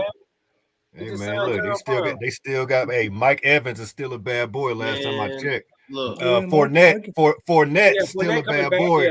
Last time I checked. The Eagles defense is pretty solid. We're talking about an NFC East playoff team here. We're not talking about the Nationals. You talking about the Eagles defense that gave up 51 to the Cowboys on Sunday? What's that? You talking about the Eagles defense that gave up 51 points against the Cowboys on Saturday? That Eagles defense? But we talking about the Cowboys. You can't compare to everybody else to the Cowboys, man. Come on, man. You tripping, bro. We're talking about the Eagles in Tampa Bay. It's going to be a close game. What was the score the last time they played? Eagles scored kind of late. They made it look better. But one thing about the NFL, all these teams playing each other again. This is scary. This one right here is upset. Be careful. Watch this one. And then I don't think it's gonna be close though, man. I really don't think it's gonna be close. Before we get to the rebuttal, Bubby, are you sticking with the Eagles? Are you picking the Eagles? No, he said Tampa Bay by 3. I said Tampa Bay by 3. Okay. Don't go with the cover. You're gonna lose some money. Don't go with the cover. Go with the underdog on this one. So you said watch out for it, but you're still going with the Buccaneers. I'm saying, look. If you was a person like most of these people out here, if they trying to take our advice, y'all said cover. All y'all said is going to be a blowout. It's not going to be a blowout. It's going to be close. It's going to be a close game. First game was 26-22. Don't be fooled with that spread. What is it? 13? It's 13. Yeah, nah, they ain't going to get beat like that. The first matchup, Philly is it 13? 22. No, I don't think it's 13. I think it's at least 8 or 9. It's 8.5. Okay. All right. Well, so basically, so everybody says Tampa Bay. So we'll move on from there. But a couple. What are you drinking, by the way, with that little wine glass? This was cranberry, apple cider. This was the memorial wine from last year. So it's not Jesus juice no more. It's my juice. It's my juice. Oh my goodness! You let it Drinking. ferment. It was fermented. Yeah. So Hey, let's talk about the next game. I'm ready. the next game. Uh-oh. Exactly. Jordan And- said 7-day struggles against the rust. Exactly. Hey, He comes upset. we could just skip Justin. We could just All right. skip No, him. no, y'all gonna start with me. so upset. we're gonna go to the next game, the Sunday afternoon game, the 49ers against the Cowboys. And That's what I'm talking about, baby. so, Know what time it is. so I'm expecting Joe Montana to throw to Jerry Rice quite a bit, and they will do something. You're gonna need that. You need Joe Montana to come out of retirement. I'll start off with you, Bubby. We're gonna start with you. Go ahead. I'll start it off. Michael Parsons, if he shows up, and Trayvon Diggs shows up, No. and We're gets not shut doing that. down. We're not doing that. You said Michael Parsons is the MVP. He's going to show up. Now, Yeah. you know it. Well, I'm trying to help y'all 49ers fans out. I already know what's gonna happen. No. You need It's to gonna say be ugly. you need to say Ain't Michael's nobody going to ball picking the out. Cowboys. Look, ain't nobody picking the Cowboys. We've been coasting. We've been smashing on NFC East. But this is an old, renewed rivalry. They showing it on TV right now. Cowboys and Niners. It's on NFL Network. All these teams, hold up. All these teams playing this week, and you gonna show the Cowboys Niners? Are you serious? This is the team. Come on, Julian. You know this is the game of the week. Y'all better stop playing, man. It is the game of the week. I ain't gonna lie. He was saying the Bills and the Patriots the game of the week. That's man. He was a hater. Okay, so Bubby. Hey, just like Michael Jackson said, man, keep this guy in the closet. What That's where I'm at. That's where I'm at. Bubby, what's going to be the score? Do you think it will be close? Score? Man, it's gonna be about 45-17. Man, get this dude off this chat, man. Just get him over here. This is what if it's all about the quarterbacks. It's gonna be Dak. If Dak comes out the first half, because he hasn't been coming out. If Dak comes out the first half and make the simple throws, because they secondary is garbage, bro. The Niners secondary is horrible. So if Dak come out first half, man, I'm telling you guys, be careful. We're gonna be on the Super Bowl run. Watch out. It starts on Sunday. Okay, you still with the ifs. Okay, I got you. If 45 what? 17? If Dak Prescott does well, if Michael Parsons does well, if Diggs does well, if who is going to win this game and how much? I already told you, 45-17, Dallas Cowboys. So Them boys gonna show up. That sounds like some fantasy football right there. Now that's I don't play fantasy. All right, so okay. Let's go with you, D. Ross. What you look at? What you looking like? So I'm gonna go ahead and go with the Cowboys because I do believe the Cowboys, the defense, offensive side of the ball, I don't think 49ers can keep up with the score. I don't think it's gonna be that lopsided. I do believe maybe 2 touchdowns. I think Cowboys come out. I think the score will be 28-17. 49ers not a high scoring team. So, I mean, defensively, they can keep y'all under. I say about 28. Y'all can put up 28 on that defense. Yeah, I can't see the 49ers beating them. I like the running game they have. Y'all give up a lot of yards on the ground. Yeah, I can't see it. They're better. The Cowboys are better in every phase. They're better defensively, offensively, even special teams. Special teams. I mean, as long as they ain't kicking extra points, they good. Their return game is a little better. Yeah. Yeah, Alright. I think before the Cowboys taking 28-17. 28-17. All right, Beanie. Yeah, I got the Cowboys in this one too myself. I think the Cowboys got what it takes, man, to win this game. San Francisco, they don't really they got some good players and things like that, but they don't put no fear in nobody's heart, I don't believe. They got a nice linebacking core, but you can do some things against their defense. And offensively, I mean, Jimmy Garoppolo, who's going to show up? People talk about Dak Prescott and what's he going to do and this and that and the third, but Dak, in my opinion, he's been more consistent than people give him credit for. So I think he'll be able to go out there and he'll be able to produce 250 to 300 yards, probably a couple of touchdowns. Zeke might have 85 yards to 100 yards in a touchdown. And the Cowboys will win this one. It ain't going to be as close as people think it's going to be either. I'm taking the Cowboys 31, San Francisco 17. Okay. Julian. Don't put on the Redskins jersey, bro. See, already. Don't put on the Redskins hater talk, man. It's okay. He's drinking the hater juice. He's to go put on a Commanders jersey. A Washington Right. Okay, so Dallas should win.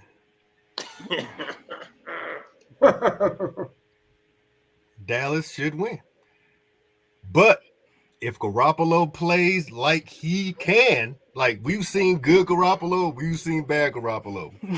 If good Garoppolo plays well, I feel like 49ers coach is really good. I like him as a coach. They move Debo around. They're able to go ahead and do things offensively. I like the boy Bosa is a problem. So if Garoppolo plays well, I think it's gonna come down to the fourth quarter. If Garoppolo doesn't play well, then you might be getting ready for this concert early. That's if you don't get hurt. That's if you don't get hurt. You get hurt. Huh? I said as if you don't even get hurt. As if he stays healthy. Yeah. If he can play the whole game. So I'm going. Yeah. So I mean, I'll go Dallas. The smart money's on Dallas, but I would not be shocked if 49ers win this game by a field goal. I would not.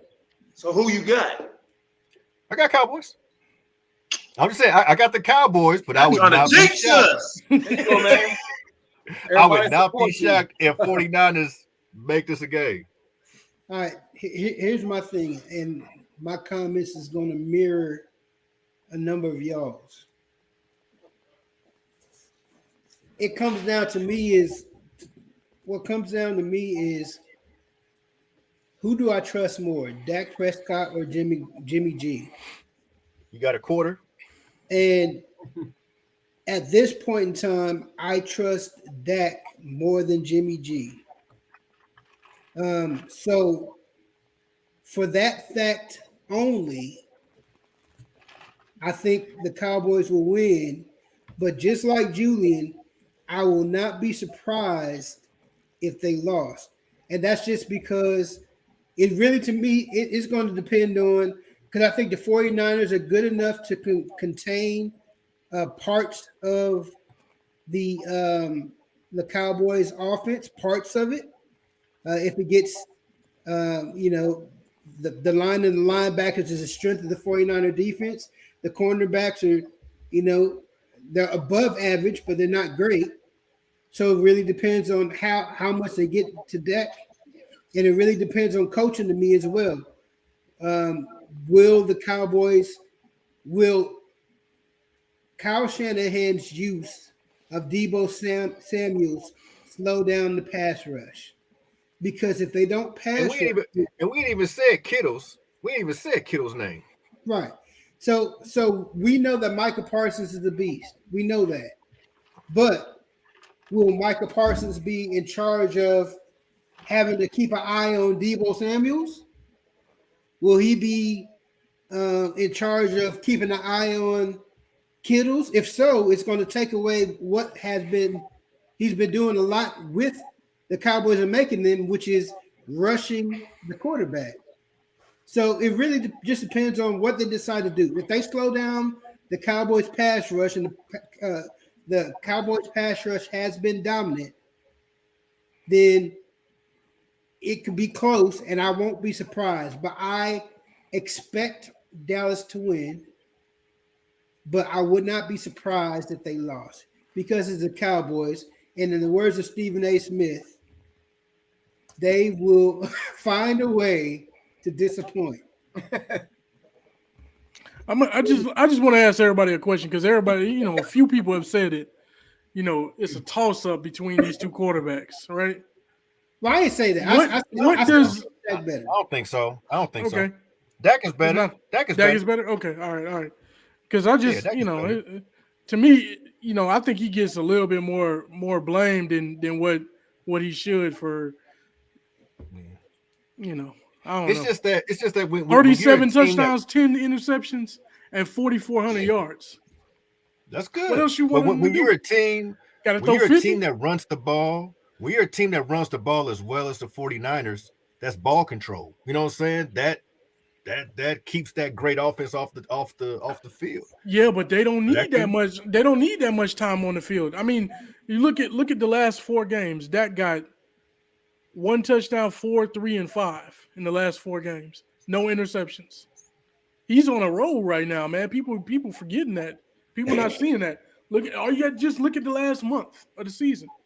Yeah, no interceptions.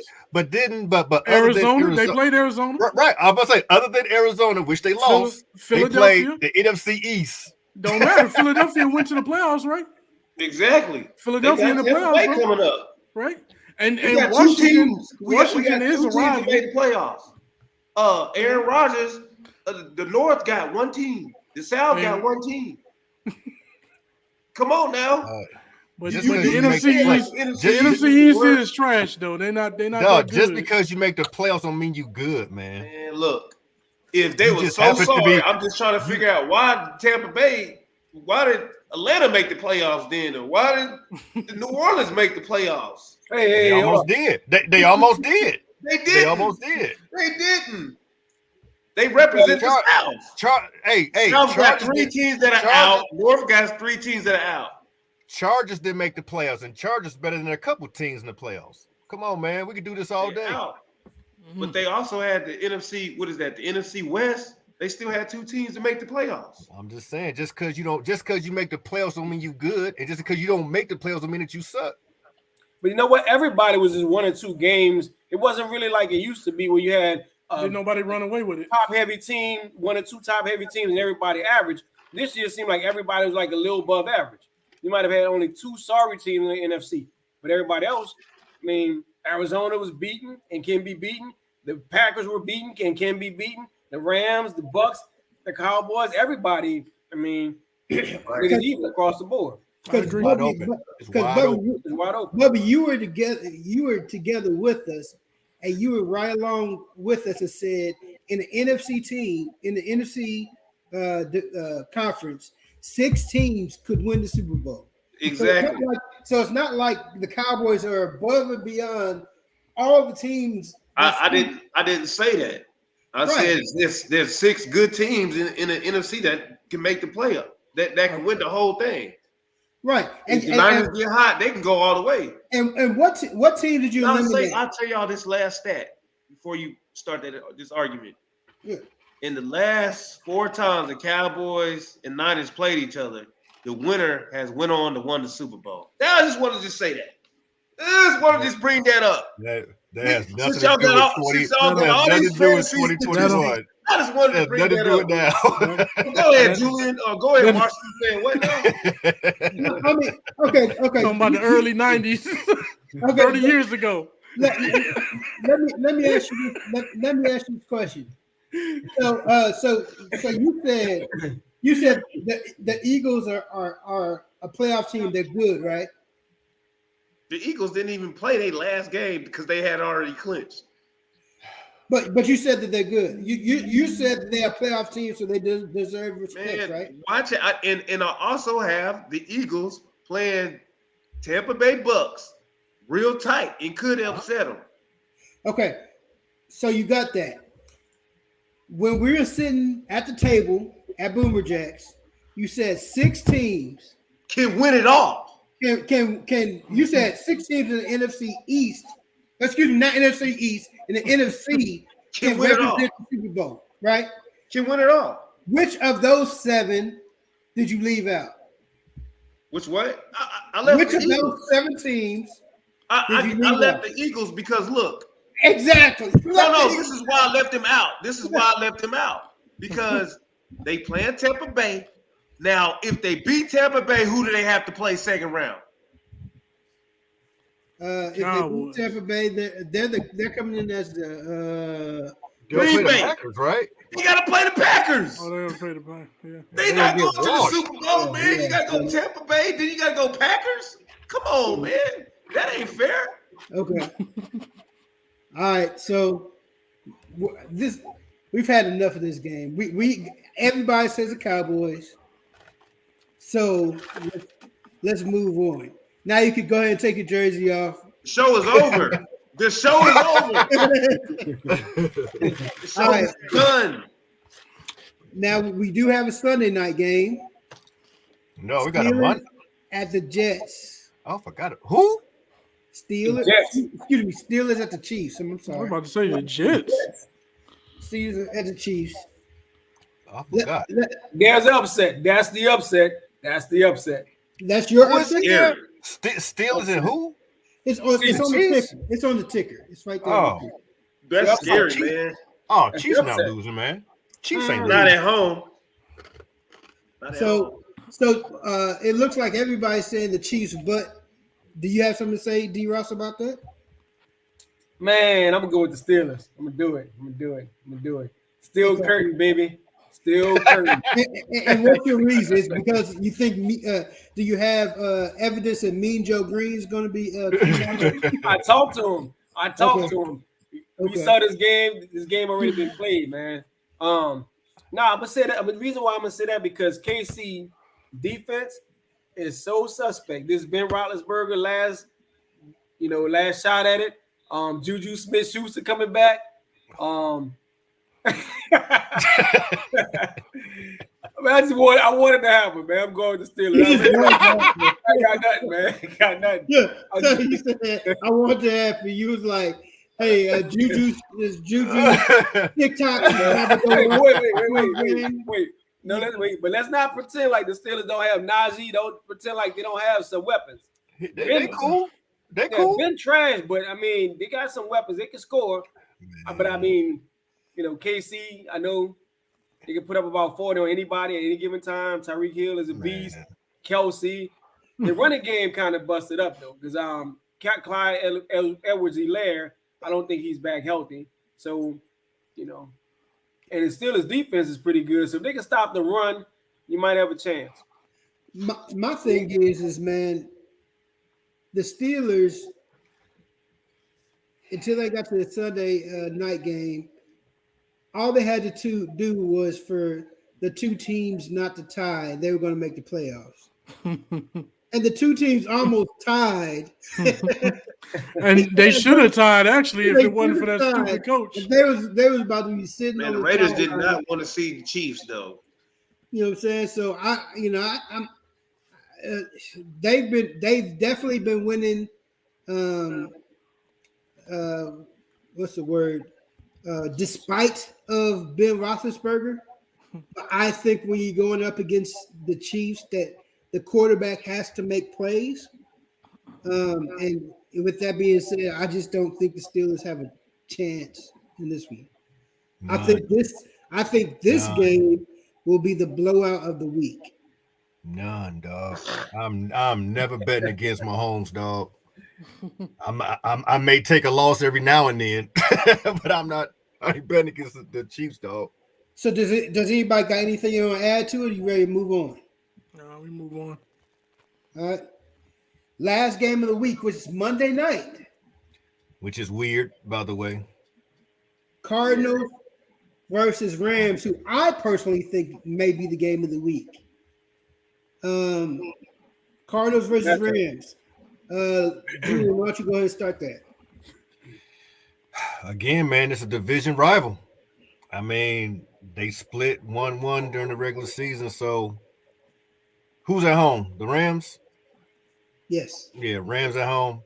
That don't I'm matter. going No, Rams. that's the Cardinals. It's the You Cardinals. sure? Yeah, I think it's the Cardinals. No, it's the Rams. The Rams Yeah. won the division. Because Arizona lost their last game, right? Yeah, Arizona. Yeah, that's right. Yeah, okay. Because he was playing So, for home. I have a great research team that makes sure that all my information is correct. So they so have here's the thing. When I think it's gonna come down to the quarterbacks. If Stafford plays like he can play, Rams can win the Super Bowl. They have talent on either side of the ball. Stafford's for the most part's been good this season, but he's had some times where he's been very suspect. Kyler Murray has not had the seasons that he's had before. He's kind of had a down year this year. I think he's still missing Hopkins. I think it's gonna be a good game, but I gotta go with the Rams. That's still my Super Bowl pick, and they're at home, so go with the Rams. With the offensive player of the year. All right, a third of the three teams. I'm gonna have to go with the Rams on this one too. I think they just got a little bit more talent. I'm not a fan. I'm not sold on Arizona. I think they started out hot. They kind of folded up. You know, they was in that first position, and they kind of let people get back into it. You know what I mean? And they dropped some games. Of course, they did have some injuries, but I'm still not completely sold on the team and what they're able to do. So I'm going to go with the Rams. I think the Rams will probably win it. I'm going to say 31-24. Okay. Rams. Well. I'm going with the Cardinals, man. I'm going with the Cardinals. Another upset. Reason why I feel like the Cardinals can take him because it's a division rival. You can't. I mean, anytime you play a division rival, it can go either way. And I think Kyler Murray. I trust Kyler Murray more than I trust Stafford. Ooh, good point. Major. I think that Cardinals run game pretty good. Yeah, I'm gonna go with the Cardinals on this one for sure. Okay. Bubby.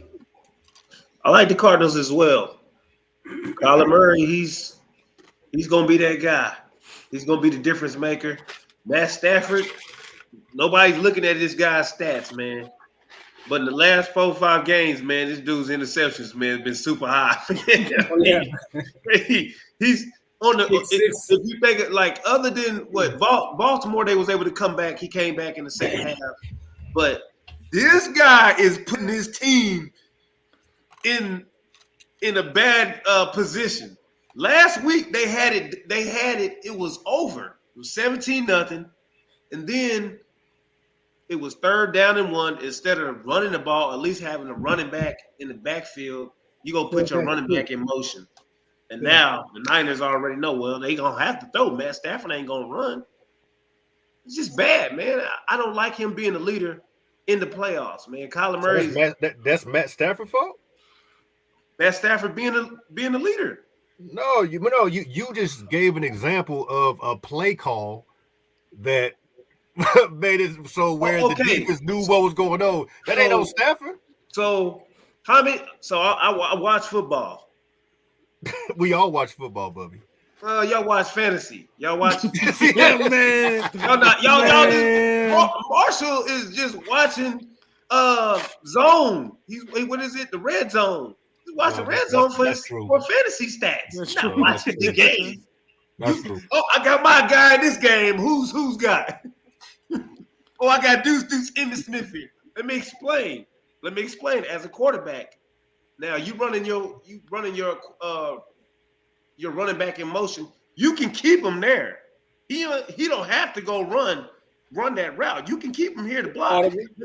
Let me get an extra man right here. I don't want to be fooled. Let's fool the defense because it could be a run, it could be a pass. But if I take my running back all the way out, now we know it's 3rd down and 1, and we passing the ball. The Niners was able to come back, drive, scored, made it 17-10. No. So shouldn't some of that fall on the defense? If a defense has a 17-point lead and give it up, that's on Stafford. But you know what? I agree with Bubby because even in that play, they have another play. You're going overtime. Game going overtime. Why would you throw deep to Odell and he covered? Why you don't throw to the triple threat? Why you don't throw to the triple threat? But he could have. He probably could have watched the ball down the field and get us and go for the touchdown. Instead, he tried to go deep and get it all in one play and underthrow Odell Beckham. Yeah, he so did underthrow. It was a bad pass, but let's just be clear. Odell's not good anymore. Right. I mean, and another thing, that's the elephant. That's the elephant in the room. Let me ask you this. He was open. Let me ask you this, Julian. Who got more wins in the playoffs? Matt Stafford or Goff? Matt Stafford played for Detroit. Don't matter. Matt Stafford played for Detroit. Don't do that. Don't do that. Your questions, man. Hey, your questions be janky, dog. Your questions be janky, dude. So I just want to say that. So that's y'all's quarterback. Julian just sit here and said he taking it. He got the Rams to go. So that's your quarterback. That's gonna lead you to the Super Bowl, huh? It ain't just about the quarterback. It's about the Rams. But that is your leader of the team. The Rams have honestly a complete team. They got a good offense. They had a good defense. They got a good special teams. They got a good kicker. They got a good coach. Now, mind you, I said this is my Super Bowl pick when Robert Woods was healthy, and it's a fact that once he got hurt, you said that today. Once Robert Woods got hurt, that offense started going. You just said that a couple minutes ago, Julian. I know. No, that's still my pick. I'm still rolling with it. That's what I'm saying. That's your. I just wanted to bring back your quarterback that ain't won a playoff game. Is your guy that's gonna go to the Super Bowl? Matt Stafford ain't came close to having a team like he got now. Exactly, and he still got to be the leader. In other words, the weapons. In other words, Julian. It's 17. One weapon. Megatron. It's 17. It's 17-0. Matt Stafford. Go do the knockout punch. Don't do nothing stupid. Running your running back out of the play. You dumb. That's just dumb. That was dumb. You got to let the defense got to take some of that too, man. So this is what I'm going to do.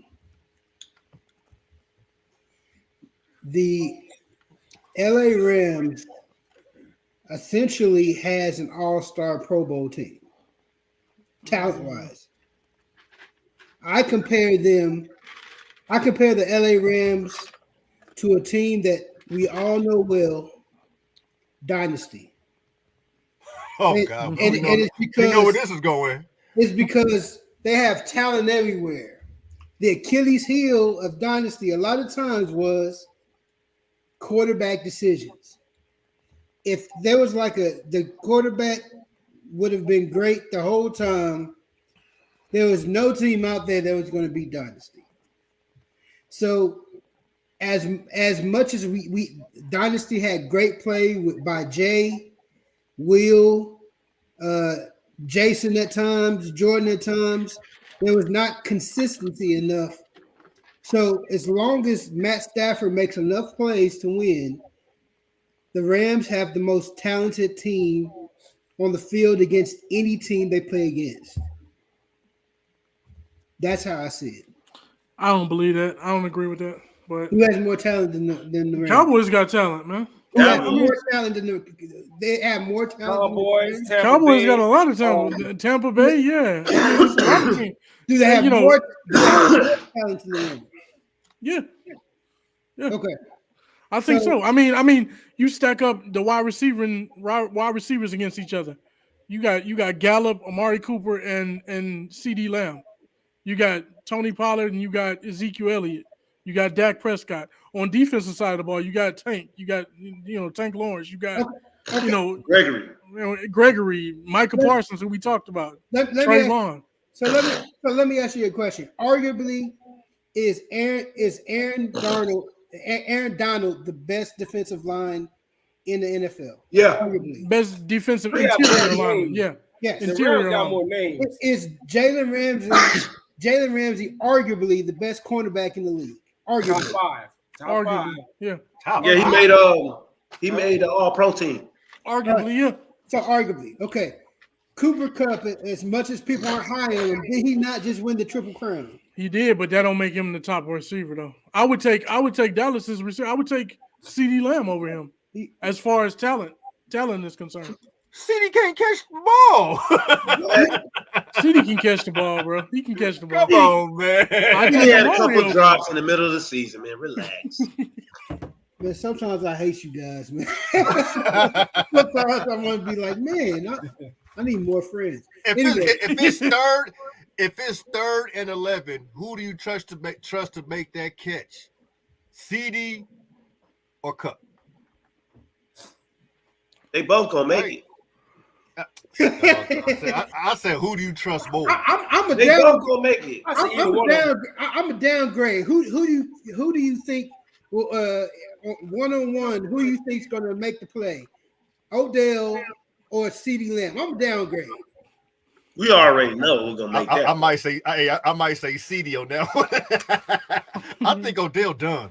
I think he's done, bro. He's done.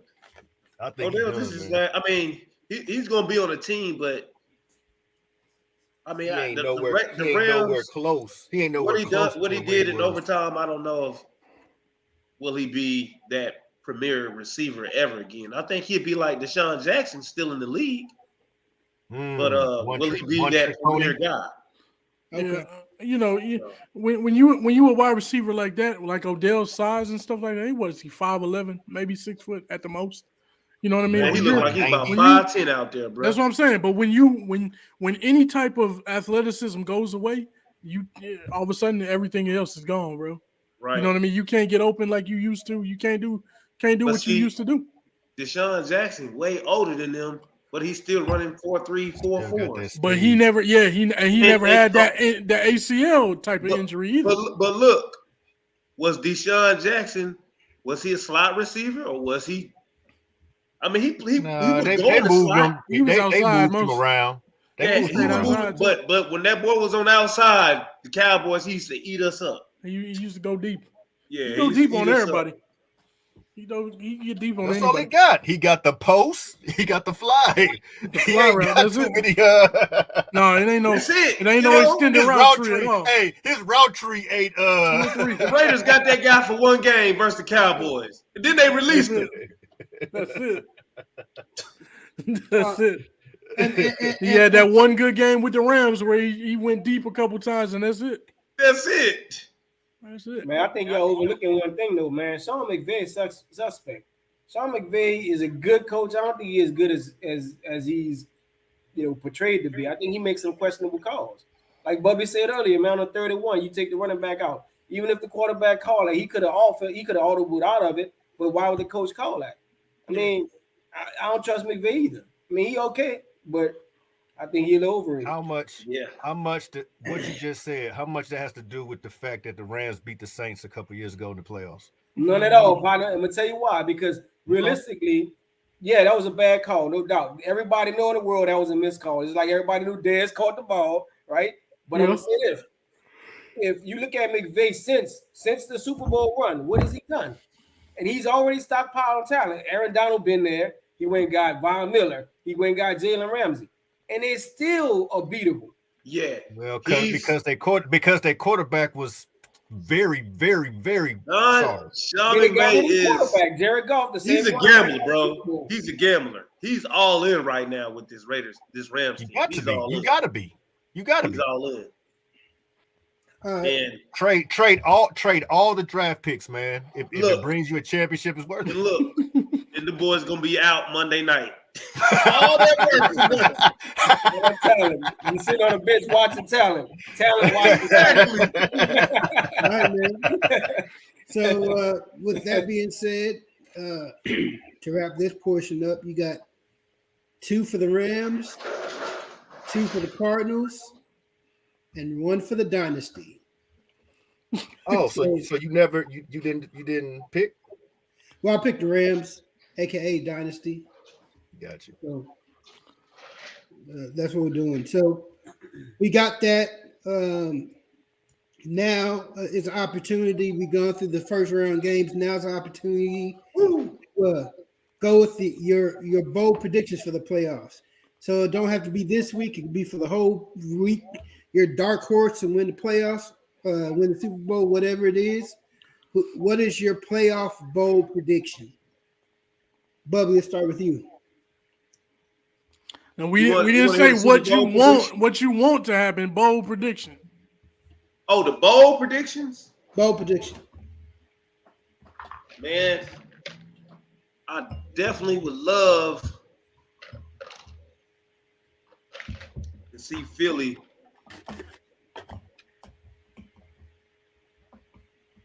In the Super Bowl? Score 2 touchdowns? In the Super Bowl?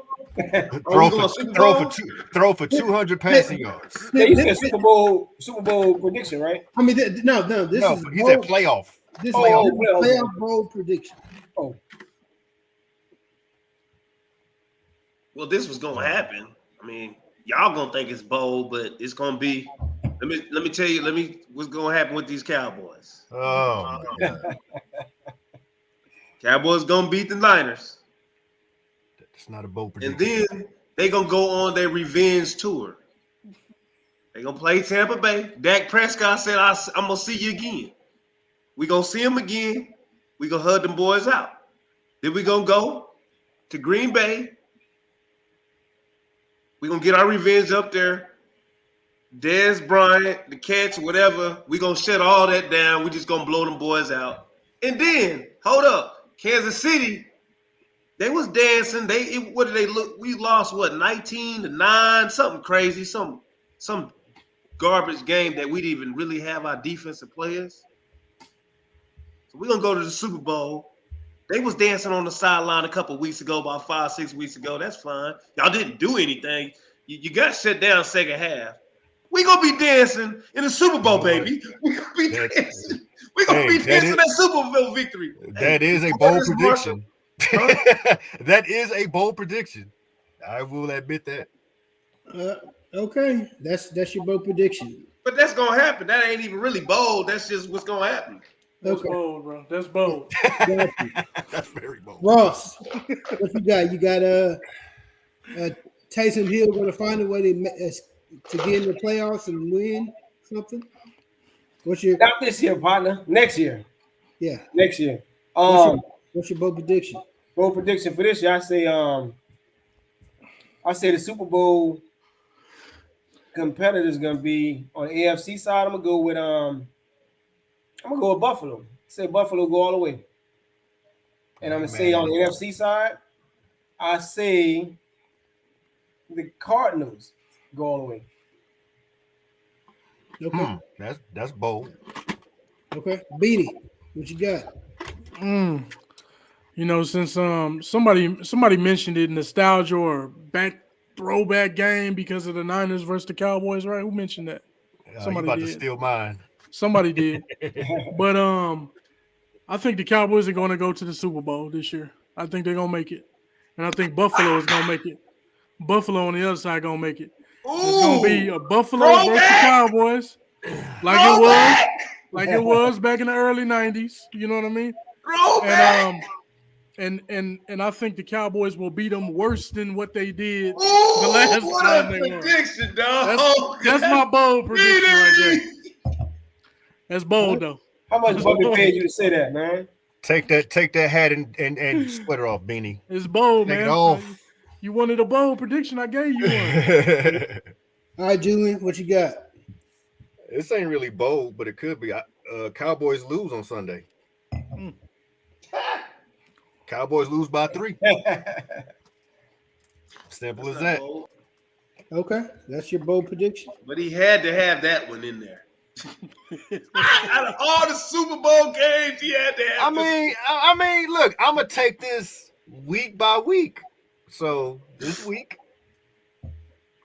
49ers gonna have 200 yards rushing on y'all, man. Bro, if you let me just tell you, if you brought that to Vegas and said, "Hey man, this is my bold prediction. I want to put some money on this." I'm gonna tell you what Vegas is gonna pay you.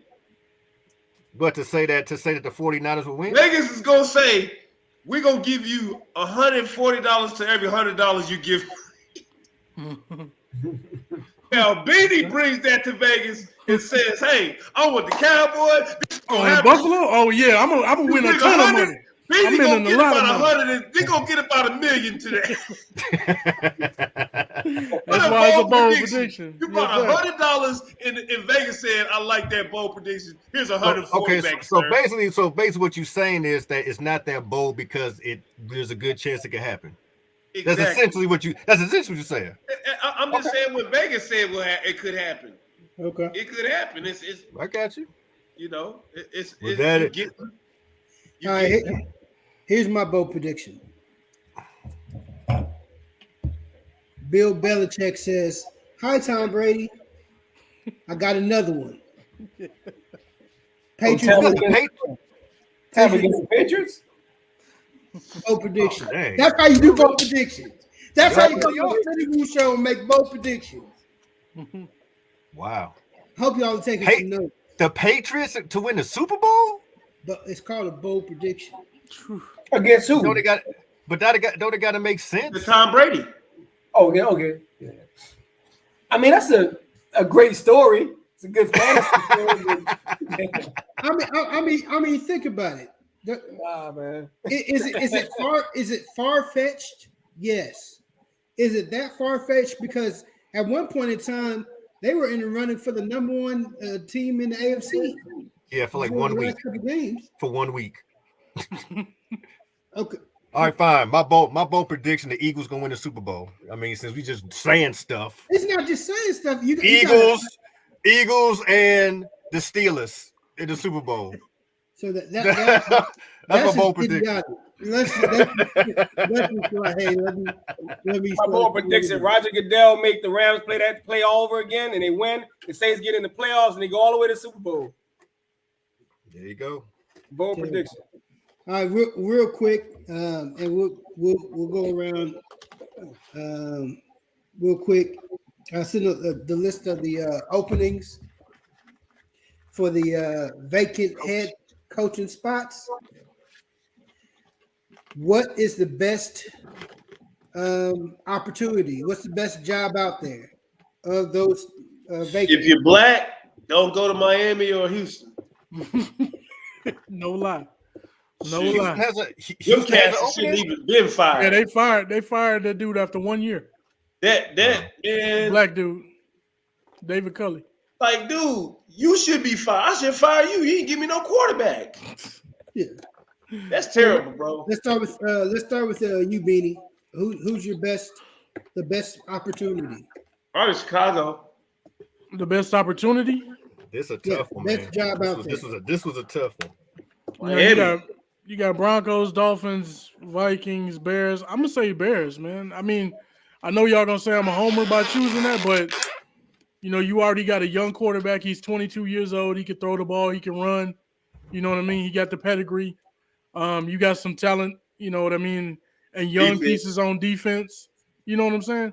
Roquan. I mean, you got young players on defense too. I'm talking about 22. Jalen Johnson, cornerback. He's 22 years old. Roquan, 24. So you got young players. You got a guy on his rookie contract, a young running back. We was number 5 in the league in rushing, believe it or not. So I would say the Bears is probably the best job available. I don't like the Vikings job. I don't like the Dolphins, the Giants. I don't like the Broncos. Broncos just seem to, I don't know what they're doing out there. That's nonsense. So okay. I think they got the best job available, opportunities. You want to know who I choose, who I want to go there? Sure. Or are you talking about that later? You can speak about it. I would say for the Bears, for head coach, I would say Jim Harbaugh will be a nice pick. And I would also say Marvin Lewis is a nice pick. A lot of people hate on Marvin Lewis, but I ain't heard that name in forever. He got one opportunity, and that's with Cincinnati. And everybody knows Cincinnati is they caught fire this year, of course, but notoriously they the cheapest. He got the cheapest owner. He don't like paying them nothing. They practice outside. You know what I'm saying? They're the only team in the NFL that don't have an indoor practice facility. They practice don't? outside. No, they don't. And they in Ohio in the cold.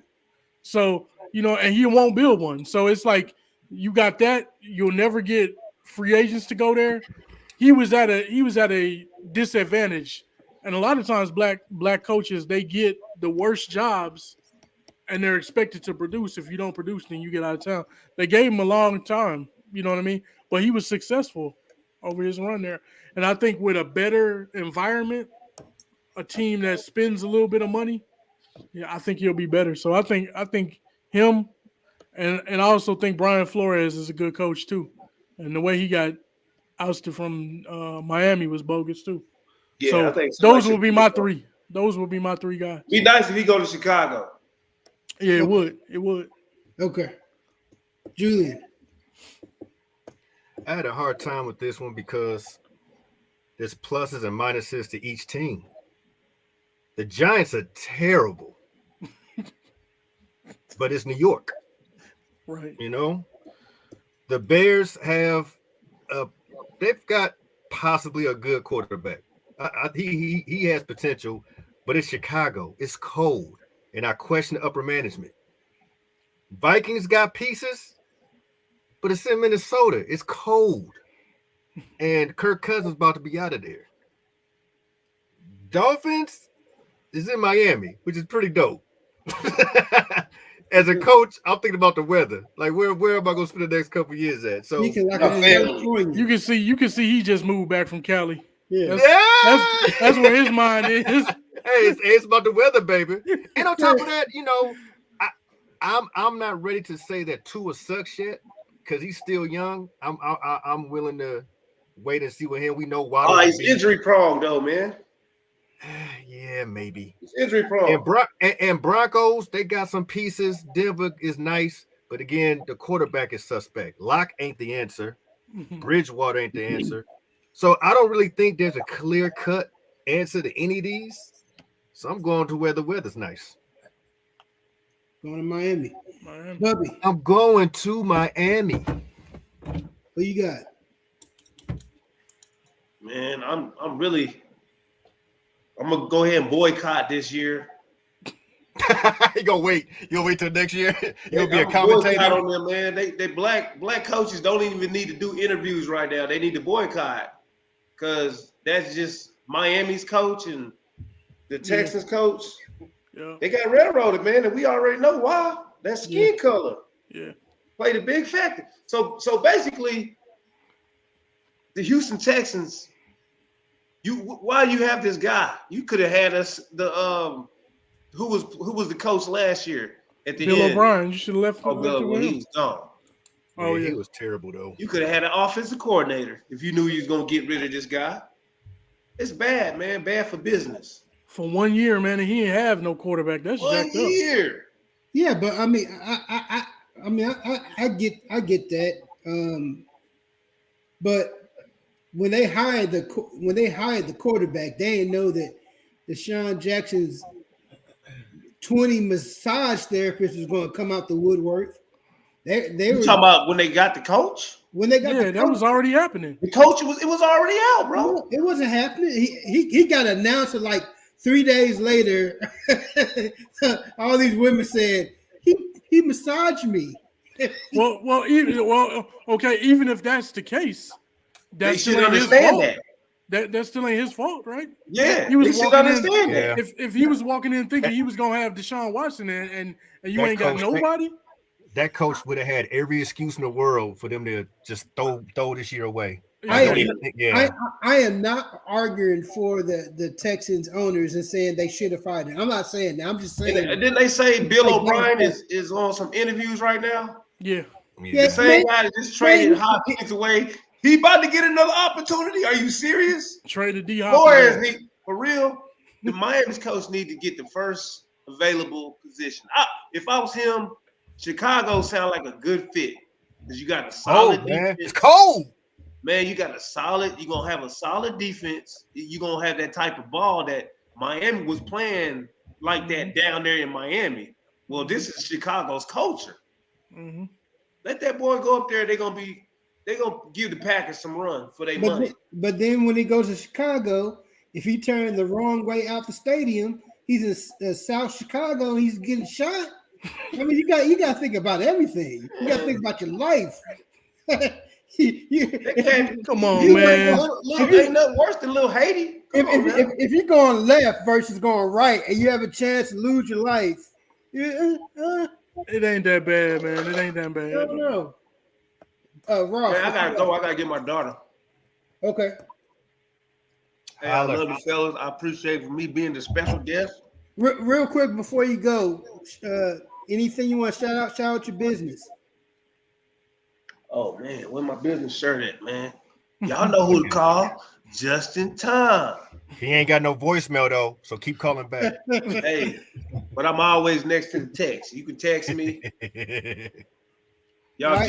jump on IG, Just in Time Installation, or go follow _Justin short _. That's me. We're gonna get it done. We remodel, we do handiwork, we paint, whatever. Anything you need done in the house that if you're a computer guy, and I see all you guys computer guys, y'all need to call me, man, because y'all look like y'all don't use your hands at all. My boy Julian's back. He gonna make me some money. I appreciate it, baby. All right, man. Hey, I love you guys, man. Just in time, love you, man. Thanks for coming out. Take it easy, bro. All right, bro. Oh. All right, Ross. Oh man, I'm gonna piggyback off something Bubby said with the quarterbacks and the coaches and the different. I mean, you got some teams, man, they just have losing cultures. So the Houston Texans, you got the Miami Dolphins, right? So they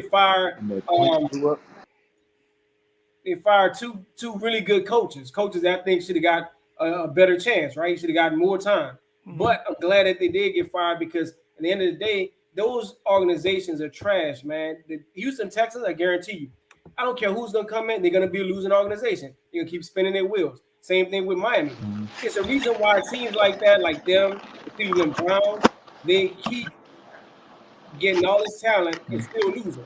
Miami has a very talented team, still losing. The Browns still lose, man. You got to change the culture. And I don't like that they put black coaches in those positions and they have to change the culture when they can't. Now you want to get rid of them. It takes years to change culture. You can't just come in as a head coach and win just because, I came from this institution or I know a little bit about coaching, I can win. It takes years. So if you're not going to give a coach the time to change the culture and turn the franchise around completely, don't give him a job. And don't blame him for the reason why you still failing. You failing because you've been failing. Mm-hmm. That's ownership. That's way above them. So one thing too, not to cut you off, my bad, but a lot of things that we as fans don't see is behind the scenes stuff. You could be a jerk behind the scenes. Yeah. You could be fighting with people. You could just not be disagreeable. Like there's a lot of things that we don't see that adds to, not only did you not have a winning season this year, but we can't stand being around you. The players don't like you. The assistant coaches don't like you. So that's not the case all the time, but I do know that does kind of play a part in getting rid of these guys early sometimes. That's a true thought about it. Another factor that factors in is, the skin. I mean, we talking about it, but let's just be real about it. They're more comfortable talking to people that look like them. You understand? So, what's the age-old saying, don't be the angry black dude, because that's what everybody's labeled as. Anytime you get, animated or boisterous about something, then you turn into this angry black dude. Mm-hmm. And that's what they're peddling right now to the media, is that, Brian Flores was difficult, hard to get along with. He had bump in and run-ins with the GM and the owner. I think this is an old white guy. He don't understand how to communicate with a younger black dude, and he doesn't feel comfortable talking to him. It's the same thing with quarterbacks. Quarterbacks is the only person on the team really that the owners really pay that much attention to. Unless you're an owner like Jerry Jones or Robert Kraft, they kind of mess with everybody, right? But when they only talk to these black dudes in certain forums and settings, then they become uncomfortable. They're uncomfortable. They want to get somebody in there that they're more comfortable talking to, kicking it with, chopping it up with.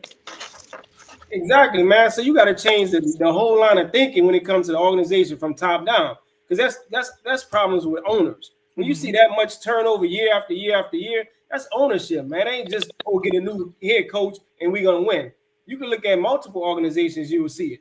For a long time, Jerry Jones had the same problem. No matter what coach they brought in, and now all of a sudden you got the talent, but they still have to change a little bit of the culture. So for me, I would say the team that has a culture already in place, they have a winning pedigree, a winning culture, Denver. Denver have talent on the team on both sides, defense and offense. You got John Elway, an ex-player and ex-Super Bowl champion. Yeah, man, I would go to Denver if I'm going. Yeah, but how long John Elway get before people start saying you can't pick a quarterback? Because he keep picking the wrong quarterback year after year after year. And how many he been through since he been there? Since Peyton Manning, they've been through what, about 8 quarterbacks? Yeah, but I mean that's everybody's problem. Like you could look at across the board. If you didn't get Mahomes over the last couple of years, even Lamar Jackson, I think he's suspect. So when you look at the last 5 or 10 years, what good quarterback has come out that's really a Super Bowl caliber quarterback, or somebody who says a true franchise quarterback? Well, I mean, look, first for somebody you say talented enough. You don't necessarily need to draft a Super Bowl winning quarterback, but you got to at least be good enough so that way when they add pieces around you, you could be successful. Like I think about the old boy from the Chargers. Right, that's what I was about to say. You got from the Chargers. Think about the cat from Buffalo. The cat from Buffalo. Like there are Kyler Murray. There's been quarterbacks that's been drafted where you put pieces around and they could be successful. But getting a quarterback is obviously the hardest thing to do in the NFL. But you look at the Chargers. Look at the Chargers. They fired Anthony Lynn, who was a black coach, right? They fired him, and you put in a new guy. He gets all the credit for Justin Herbert, even though Justin Herbert was a rookie last year. With you know what I'm saying. So I mean, it's just to me I think they don't get a fair opportunity, and then if they do get an opportunity, it's really one chance. Yeah, and you don't really get no more. You don't really get no more opportunities. There's a select few, like Tony Dungy got a couple, but look at Jim Caldwell. He got fired after a 10-6 season. Lovie Smith, he was 10-6 when the Bears fired him, and he's never got another NFL job. And went to the Super Bowl. Think about how fortunate Mike Tomlin got to feel, man. Man, you know he's the only black head coach left. He's the only one. Yeah. He never had a losing season before. He never had a losing season. One thing. But that's the thing. They still, Bobby looked just like Jordan. They were still talking about firing. real quick before we go any further, so people don't just think we're just going crazy around here. We do have my brother join in, Silas, baby boy.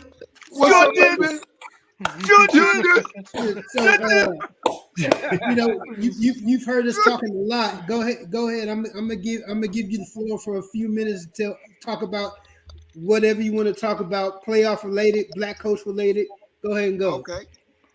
Well, first off, I heard y'all talk about Brian Flores, and by far that is the most non-making sense fire I've ever seen in my life.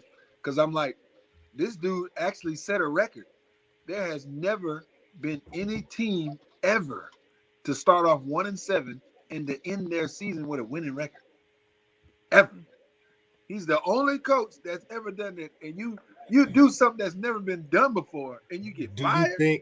Do you think that he was penalized for starting 1-7? No. Here's the thing, Julian. People forget this is the biggest part that people forget. Tua got hurt in the second game of the season. When they start winning is when Tua came back. As soon as he finally got his quarterback back, he started winning. Yeah. So you mean if you penalized him, you would have fired him at 1-7. At 1-7. Yeah. You know what I'm saying? Yeah. He won 8 straight games. That's you would have fired him starting 1-7. Who was the quarterback? You had 4 different quarterbacks. It's not like they had a stable environment. There you go. Plug in quarterbacks, and they were still competitive. Ain't like the Dolphins was getting blown out. No, they were still in games.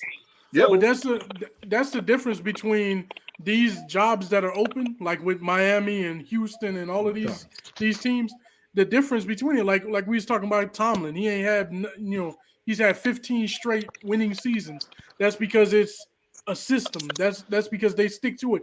They've only had 3 coaches in the last 45, 50 years? Right. Three That's coaches. culture. That's it. The culture. That's culture. Look at Baltimore. They've got one coach, Harbaugh, for how long now? You know what I'm saying? And New England, they've had, so it's like those type of teams, when you can establish a coach and let them grow, let the system grow, let the players grow with the coach, is better. But just siphoning through, man, it's not good. Yeah. I mean, the obviously the black coach situation is horrendous, and and I think that a black person does have to do something astronomical to keep their job in the NFL, like Tomlin, like having winning seasons every year. Like, now you ain't gonna fire me. Let me win with Charlie Batch. Let me win with that bum who got his Elmo hit him in the head with his helmet. I'm gonna win with everybody, and you're not gonna fire me. I'm gonna make it, and it's just it's unfairness. But I honestly think, though, however, obviously things have to change, but I think that every black person who has a head coaching job unfairly already knows what they have to do to keep their job. You know what I'm saying? They know that they're not going to get a fair shake.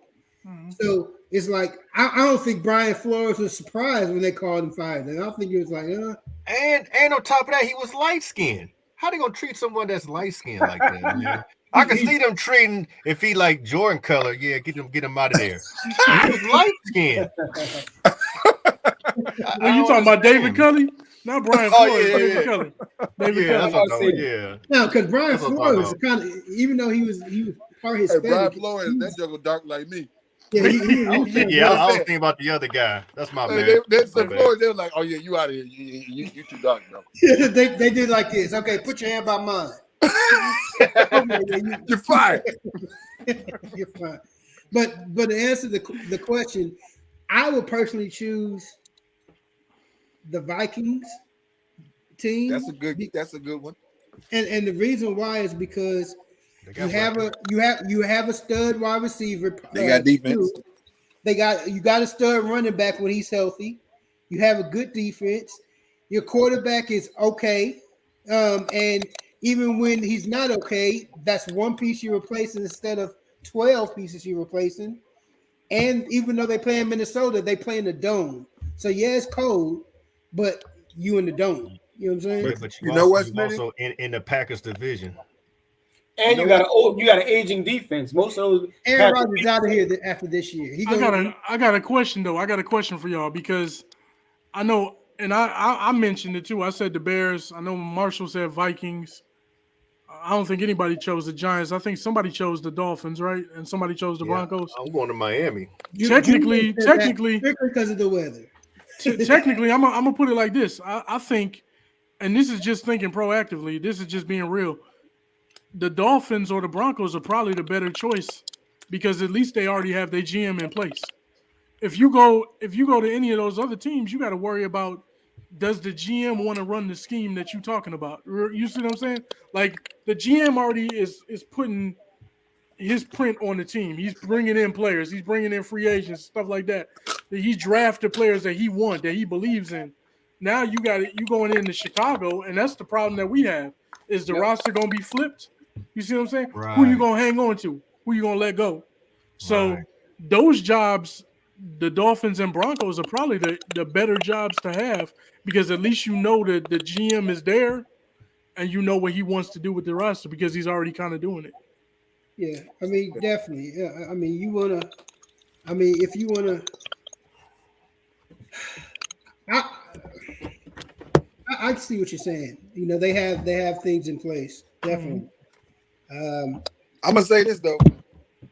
a lot of people criticize Kirk Cousins, but Kirk Cousins, I'll be honest, he's actually not a bad quarterback at all. Right. Like if you look at Kirk Cousins, have you seen his interception to touchdown ratio? Yeah, it's good. Yeah, He does not, that he Joker does will not throw definitely. interceptions. That Joker will take a sack before he throws a pick. He's like, no. That's fine. Yeah, Because at least he's giving you a chance to win. He's not throwing it away like that. Matthew Stafford, some of the stuff he be doing, I'd be like, man, what is this guy doing? Like Kirk Cousins, he's not going to lose you the game, but he might not go out there and win it. And if you have a good defense, you can always adjust with that. Because I can tell you right now, if Kirk Cousins, and Daniel, I'm being honest, if Kirk Cousins was the Saints quarterback with that defense, dog, they'd be looking at going to the NFC Championship right now. Because that defense is so good. And Kirk Cousins, he's not going to turn the ball over.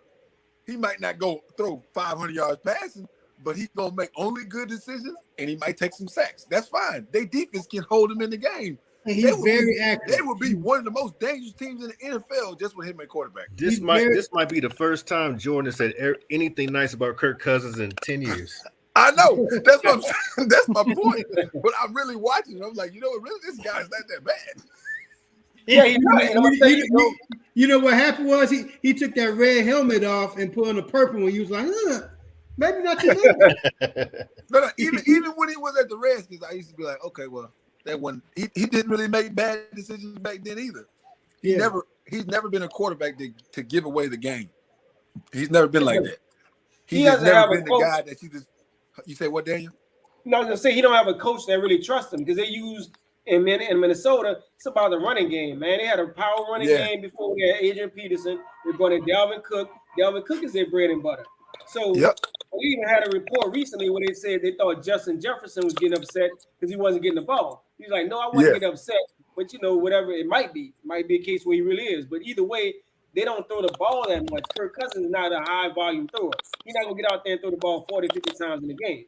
He might throw it 30, yeah, he's not gonna do that 27 times. But they're gonna run the ball. They're gonna run the ball a lot. If he was in an offense where they allow him to throw the ball more, you probably would see a better quarterback. Yeah, I honestly think I'm like, man, this guy gets way too much. It's possible. I'm gonna tell you that there's three quarterbacks. I think he bunch of criticism that don't deserve as much criticism as they get. And Kirk Cousins one of them.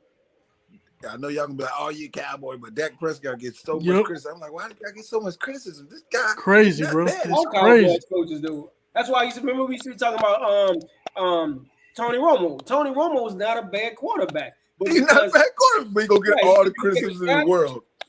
Tony, but you know, I would take Tony Romo for sure. Huh? You know what I learned, Daniel? I learned one thing. I said, and I asked a group of people, and it kind of proved my point. I said, okay, who's your team? Everybody had a different team, right? I said, you watch your team every week, right? So everybody's like, yeah, I watch my team every week. I said, what's the one other team that you watch every week? Do you know every single person said the Cowboys? So the reason why I think the reason why he gets so much criticism is because people wait for the mistake. Yeah.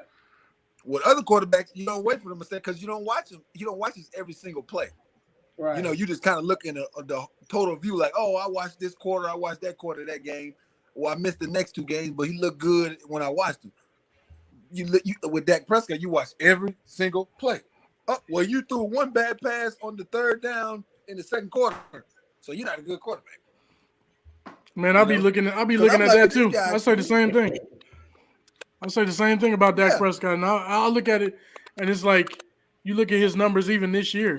He got 37 touchdowns, 10 interceptions, and threw for like 4,500 yards. The Bears, and the Cowboys, that's my squad. The number one. The Bears are the number one offense. I know. The Bears are my team. The Bears are my team. In the history of the Bears franchise, we've never had a 4,000-yard pass. So when people act like that's terrible, like what he's doing is bad, I'm like, you ain't seen bad yet. Dang. You ain't seen bad yet. You ain't seen it. Trust me, you ain't seen it. You like, if that's bad, man, come on, bring it over here, man. Give me it. here's the thing, I man. take that all day. The thing about the Bears, Yeah, we that talk dude, about the man. Bears, right? I think part of the Bears' problem is they haven't found a quarterback in years, right? However, if you really think about it, their problem is they really haven't found great skill positions, period, over that time. That's wrong. Yeah, I'm about to say, man, Roquan Smith, you got Allen Robinson. I said no. I said skill player. So when I'm saying skill, What was Matt Forte? he was cool. What Wide was Thomas receivers. Jones? What was But- Thomas but- You Jones? talking about like wide What was receivers. Brandon Marshall? Alshon Jeffrey, Moose Muhammad, No. I'm talking about Marcus Robinson. No, at that time, what I'm saying like that is, I'm not saying they hadn't had one, over those years. What I'm saying is they haven't had like when Brandon Marshall was playing. Who was he playing on the right side of? That was one of their better years. That was when Jay Cutler almost threw for 4,000 yards. When they had Martellus Bennett at tight end, he had 1,000 yards receiving. You had Matt Forte. He had over 100 catches. Alshon Jeffrey on one side and Brandon Marshall on the other. That was the year that they went to the NFC not the NFC Championship. But they did really well offensively. Right. Defensively, they was bad. I'm talking about consistency of that though. So they had a couple years. They had a couple years of that, right? But then they had a couple years. But then they had a couple years of just having Alshon Jefferson, Jeffries, and nobody. Then they had some years of another good wide receiver and nobody. I'm talking about consistently having consistent weapons on the wide receivers and running backs all at the same time. I think they have had that, Marshall. I think the biggest problem with Chicago is if you look at the history, right? The Bears are always in the middle of the road. So if you end your season 8-8, 9-7, 10-6, 6-10, you're not getting the best pick. And those quarterbacks are going number 1, number 2, number 3. We didn't have the opportunity to get those guys. You got the opportunity to get Rex Grossman. You see what I'm saying? You got the opportunity to draft Kyle Orton. Decent quarterbacks. but Rex Grossman, I mean, he took us to the Super Bowl, but it wasn't because of him, it's because of the defense. But that's what I'm saying. You don't have that opportunity. So when you got teams like Detroit's always bad. They had the opportunity to get Matt Stafford. We never had no number 1 pick like that because we was always in the middle of the road. We was just good enough to keep us out of the runnings to get a really good quarterback. I don't know, man. Y'all traded up for Trubisky. I mean, that was one time. That's one time. But you know what? It's one time. And go back and look at Trubisky's numbers. Top pick though. No. Yeah, go back. If you got a good scouting team, you got a good GM. Because even when y'all trade up to get Trubisky, why didn't you get Pat Mahomes? You had a shot at Pat Mahomes. Nobody knew Pat Mahomes was gonna be that dude. Everybody man. No, they didn't. That's why KC. Why you think KC traded up? They traded up to what? They traded up to what? 12 to 12. So 12 other teams didn't know that. Top 15. But what I'm saying is 12 other teams didn't know that.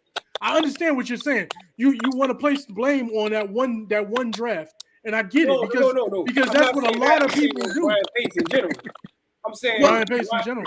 Yeah, as a GM, you would say he's top. If you look at Ryan Pace's drafts from top to bottom, and stack them up against anybody else in the league, they're good. The problem is that he made 2 critical bad decisions. One was not drafting Deshaun Watson. It wasn't Pat Mahomes. Deshaun Watson was who should have been drafted first, the first quarterback. Because at the time he was better than Pat Mahomes coming out of college. Let's just be real about it. Now Pat Mahomes turned into somebody, but 12 other teams didn't know he was going to be that dude. You see what I'm saying? So Chicago doesn't have masseuses? Is that what you're saying? First of all, he got his masseuses off of Instagram. Okay, Craigslist, whatever. All right, that's number one. So you know what I mean. Craigslist. I mean, He on there, yeah. There's masseuses everywhere, so I think he was going. Yeah, I'm not saying he wouldn't have had no problems. I'm just saying at the time, Deshaun Watson had been to 2 national championships in college. Why would you draft a guy who only played 13 games in college at North Carolina? Yeah, you drafted him. Now he was rising up the board, and I didn't think he was better than Deshaun Watson either. I knew that. I wanted Deshaun Watson, but they chose Trubisky. That was his critical mistake. And the second one was hiring Matt Nagy, who had never called plays in Kansas City, and they fooled everybody into believing that he did. All right. Well, we're going on 2 hours and 40 minutes. We're about to introduce a new segment here called 3 Minutes with Jordan. You're going to close us out. The floor is yours for 3 minutes. Anything NFL playoffs you want to talk about, go ahead and lay it out. If you want to waste time on the whack Cowboys, go ahead and do it. If you want to, whatever you want to do, this is on you. 3 minutes. Go. All right, well, check this out. So, and stop squeezing the water bottle or whatever you're doing. I think it's this service is like clicking. Okay. But literally the one thing I will say, this playoffs, it's the most the first playoff that I've watched. I ain't started yet, but the first playoff that I've seen where I'm here and I'm like, dog, every single game could go the opposite way from what you expect. Literally, every single game could be an upset. Because I've never seen it where you're looking at it and you're like, oh, this team is obviously going to beat this team. This team is obviously going to beat this team. There, even if you go to the Tampa Bay Eagles, most people want to say, oh, you know, Tampa Bay going to win. I'm 100% sure. Because people talk about how great he's played, right? But what's so funny, people clown the Cowboys for beating the Redskins, right? But the Redskins had just beat Tom Brady. The Commanders. The week before or 2 weeks. The Washington Commanders. Go ahead. That's the name? I don't know yet, but it's things like that. He dropped off. His connection was terrible. But if he comes all right, before we get out of there, then we'll probably still be gone. But to close out, man, thank everybody for your time. 2 hours and 42 minutes of hot debate, and Jordan has 45 more seconds of face time with Jordan. Go ahead and finish up. Oh, can you hear me? Yeah. Can you hear me? Okay. Yes. Now I was saying because they had just Washington had just beat Tampa Bay, right? Everybody said, well, the Cowboys beat Washington. Oh, it's Washington. But people forget Washington was on a 4-game winning streak. Weren't y'all, Marshall? But that's not fair because they lost all their players that week with COVID. You weren't playing the same Washington team that beat Tampa Bay. You weren't. No, you weren't doing that. I'm not saying that, Marshall. What I'm saying is people diss the Cowboys for winning. Yeah. But what I'm saying is Washington had just beat Tampa Bay. And then people dissed the Cowboys for beating the Saints. I was like, dog, we were talking about the Saints just beat Tampa Bay. And they beat them twice. But when the Cowboys beat the Saints, everybody say, well, it's the Saints. So what I'm saying is I hate when people will try to take away from one team, but then the other team that have been beat by that same team, they'll say, well, that's a good team. Well, it doesn't make sense because you just said they were sorry last week, but now you're saying they're good. What I want to hear from people is consistency. Just like they want to see from Dak Prescott consistency, I want to hear from people consistency. If you say the Redskins are good, then God dang it, they good. If you say they sorry, then they sorry. You can't just go up and down like it's a heartbeat. Today Oh, they're you good. can. Oh, you can. When they're playing good, you can say they're good. But No, when no, they're playing no. sorry, What I'm saying is they beat them after a 4-game winning streak. They didn't beat them 5 weeks later. They beat them while they were on their winning streak, Marshall. yes, correct. The Cowboys ended the winning streak. You kind Yes, of see sir. my point? Yes. Well, So- COVID ended it, but yeah, go ahead. So people are looking at Tampa Bay like they're going to dominate the Eagles. Now, I ain't saying Eagles are the best team in the world, but they show ain't the sorriest.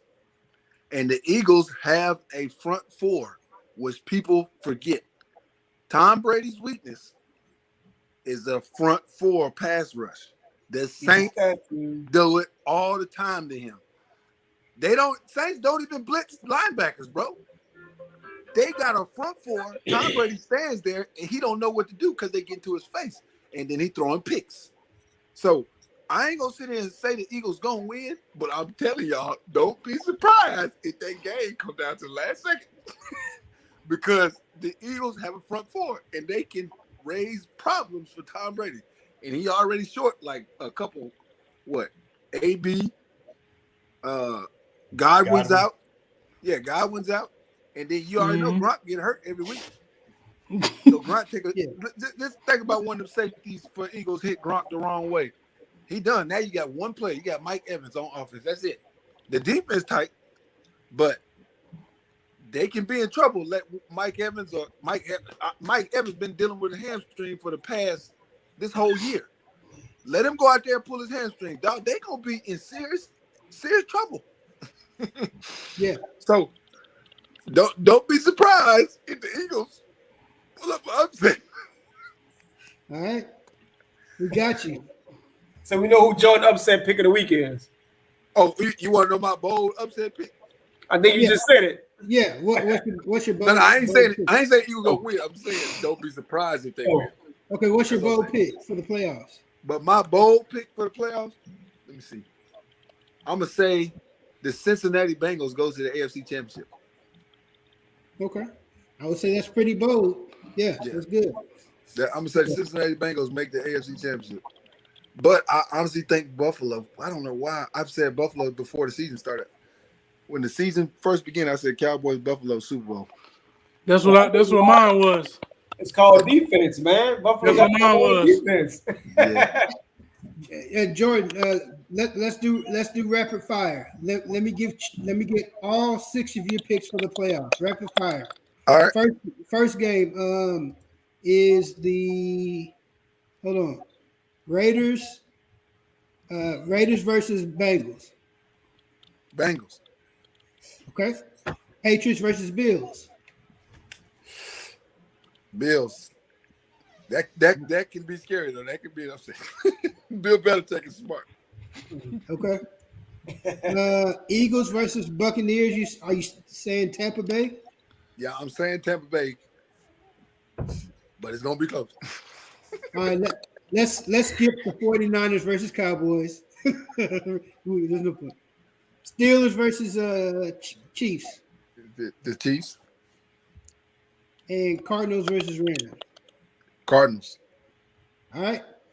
You know why? You know why I say Cardinals? Kyler.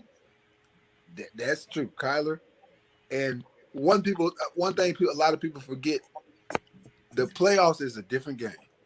All of what we've watched through this regular season, right now it means nothing. Literally zero. You can have the greatest regular season in the world. Because here's the thing that people forget. So, what was the best season that Aaron Rodgers had? 2016 when he went to Super Bowl? They went to Super Bowl 2010. 10. That you want to know something, Daniel? That team was his worst record. Yo, that's what I was thinking. He had 16 when he broke the tech. He broke the tech. But that's my point though. He won the Super Bowl. Yeah, last year was his best numbers. When he didn't have a bunch of stacks, and they didn't even have a bunch of wins. They barely was a decent team. They were a 6th seed. What'd you say, 2010? 2010 That was 2010. Yeah, it was in Arlington. Yeah, he didn't even throw for 4,000 yards that year. Yeah, he that was one of his lower in the season because you know what? In the regular season, none of that stuff matter now. Yeah. Dog, he didn't had a 15-1 season. Dog, they lost the first round in the 15-1 season. No, I mean they lost the divisional round to the Giants. And guess what? The Giants were 9-7. So people forget all these records and stuff like that. All they just top seed, it don't mean nothing no more. It literally everybody on the same level right now because it really just whoever come to play these next 3 weeks is gonna go to the Super Bowl, and that's just how it goes. You know what I'm saying? There, you know how many times the Saints had number 2 seed or 1 seed, and you like, oh, we going to Super Bowl, go to Super Bowl, and they don't make it. 4 years in a row. That's what I'm saying. The Rams. Yeah. Twice. Yeah. Like, and then the Bears beat y'all one time. Yeah, it was Tampa Bay won the Super Bowl last year. They were the 6th seed. Yeah. People forget, like this stuff, these numbers, man, it don't mean nothing, man. When you get in the playoffs, you get hot in the playoffs. It's all that matters for the whole season. You can have the most numbers. Oh, they've been looking great. They've been looking like this. Oh, that's great. But guess what? If you get hot on wild card weekend, that's all that matters. If you keep winning, guess what? You go to Super Bowl, win the Super Bowl. You know, and that's the biggest thing. Like people forgetting, the Giants won both of their Super Bowls. They weren't even. They were a 6th seed both times when they won. Shoot, Pittsburgh Steelers too, right? Pittsburgh Steelers. The second one they was a 6th seed, and then Tampa Bay was a 5 seed. The Packers were a 6 seed. It's a bunch of teams that's been low seeds that just go all the way. The Giants was what, 6? That was that Giants was twice. They were the wild card twice, and they won the Super Bowl both times, and they beat a 16-0 team. You know why? Because there are 2 things in the playoffs is about getting hot, and the second thing is you need a pass rush. You got to have it. Pass rush. And I said it. I told Bubby this. I said, Bubby, I'm gonna tell you right now, man. If the New Orleans Saints had a quarterback, they would be the most dangerous team in the playoffs. But because Jameis Winston went down that first week or second week, whatever it was, that ended their season. But if they had a decent quarterback, they don't even need a great quarterback, just a quarterback that don't give away the game. Dog, they would be the most dangerous team in the NFL because that pass rush and they secondary tight too. Yeah, we got them on all 3 levels, man. Good linebackers. All 3, the linebackers too. That's the one thing that made me mad, man. When Taysom Hill went down, I was like, man, because even if we would have won, if the Rams would have won and we got in, we still could have gotten nowhere with Trevor Siemian. He's not a quarterback. No, he's terrible. He's not a quarterback. Yeah. But that's what Dwayne be saying. Dwayne said, "Oh, Trevor Siemian terrible, bro." Well, we appreciate it. Appreciate the time. We'll have time to chit chat more offline if you want to, but we'll go ahead and end it off real quick. Jordan, tell the people what you got going on. You got short and fast installations. What else you got? Oh, I got short and fast installations, and I got 2 bad little jokers in this house that's running around tearing up my house. They're your apprentices. I would say the other thing, we'll see. I don't know, but the brothers have been using me quite a bit, and our circuit overseer is supposed to be coming. So don't be surprised if I call y'all say, "Hey, man, they just appointed the boy." Yeah, what's up, man? Yeah, don't be surprised. They'll be popcorn ready. You say you gonna get the what? Get my popcorn ready. Popcorn ready. Pop. All right, man. Appreciate it. Ross, what you got going on? I know you got a business you run into. What you man. I'm over here doing some insurance, so I'm brokering now. So good thing about it, I've been at it for almost 15 years now. So pretty consistent with it. I do a lot of commercial. So if it's a commercial trucking, whether it's transportation, we do that as well. We do commercial buildings. all lines, personal lines, auto, homeowners. We do it all. So I got a good staff of people. We're in multiple states, so technically I'm nationwide. So anything you need insurance related, name of my agency here is Executive Insurance. We're located in Plano, Texas, 6900 Alma Drive. So anything related to insurance, you need it anywhere in the state of Texas, California, Louisiana, Alabama, Arkansas, and pretty much the whole southern border, west side and east coast. We can take care of you. So whatever you need when it comes to insurance, you need a quote, you need advice about it, you need some understanding on it. We do a little bit of everything. So That's what's All up. right. So you say you do business insurance too, Daniel? yes, sir. Business man. insurance, general liability, we do it all. I Commercial. might have to have you. You might have to have you look at mine. All Yeah, right. and if you need some advice on your policy, we'll make sure you got the right coverage in place. We do that too. We call it a policy analysis. So you need us to analyze your policy, take a look at it, make sure all your coverages line up, make sure you're not getting beat on your pricing. If you need us to shop it, we got multiple carriers. So whatever you need, we can handle it. So you took that job. You took that job serious, huh?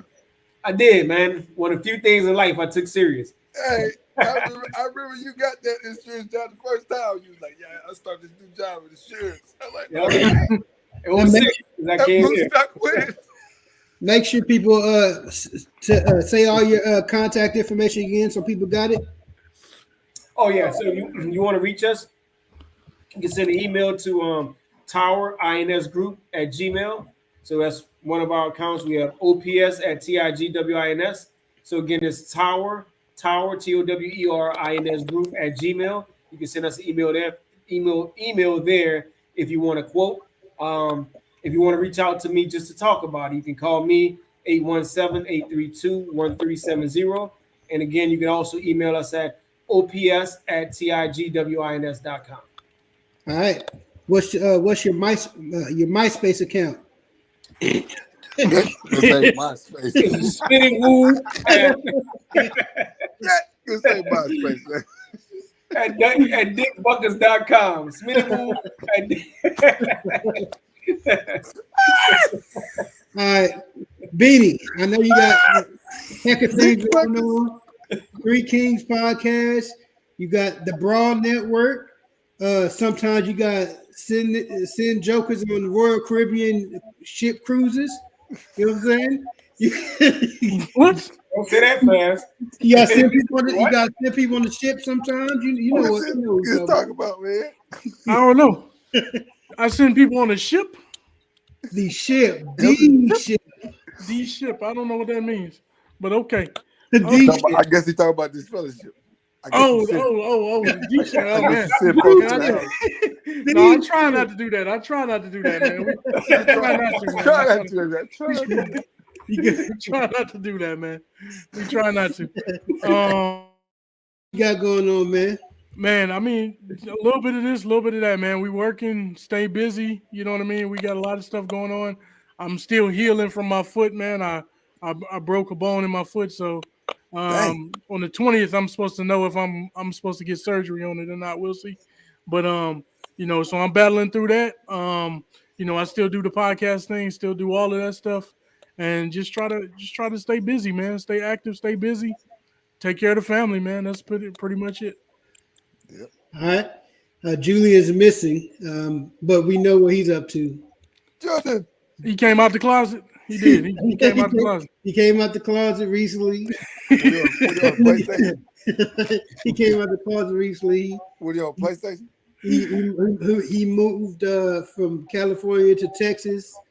Got his his simulation PlayStation on. So, he got big things going on over there, man. Big things. Be careful, Julian. He might not be on the PlayStation. He might be on the other PlayStation by himself.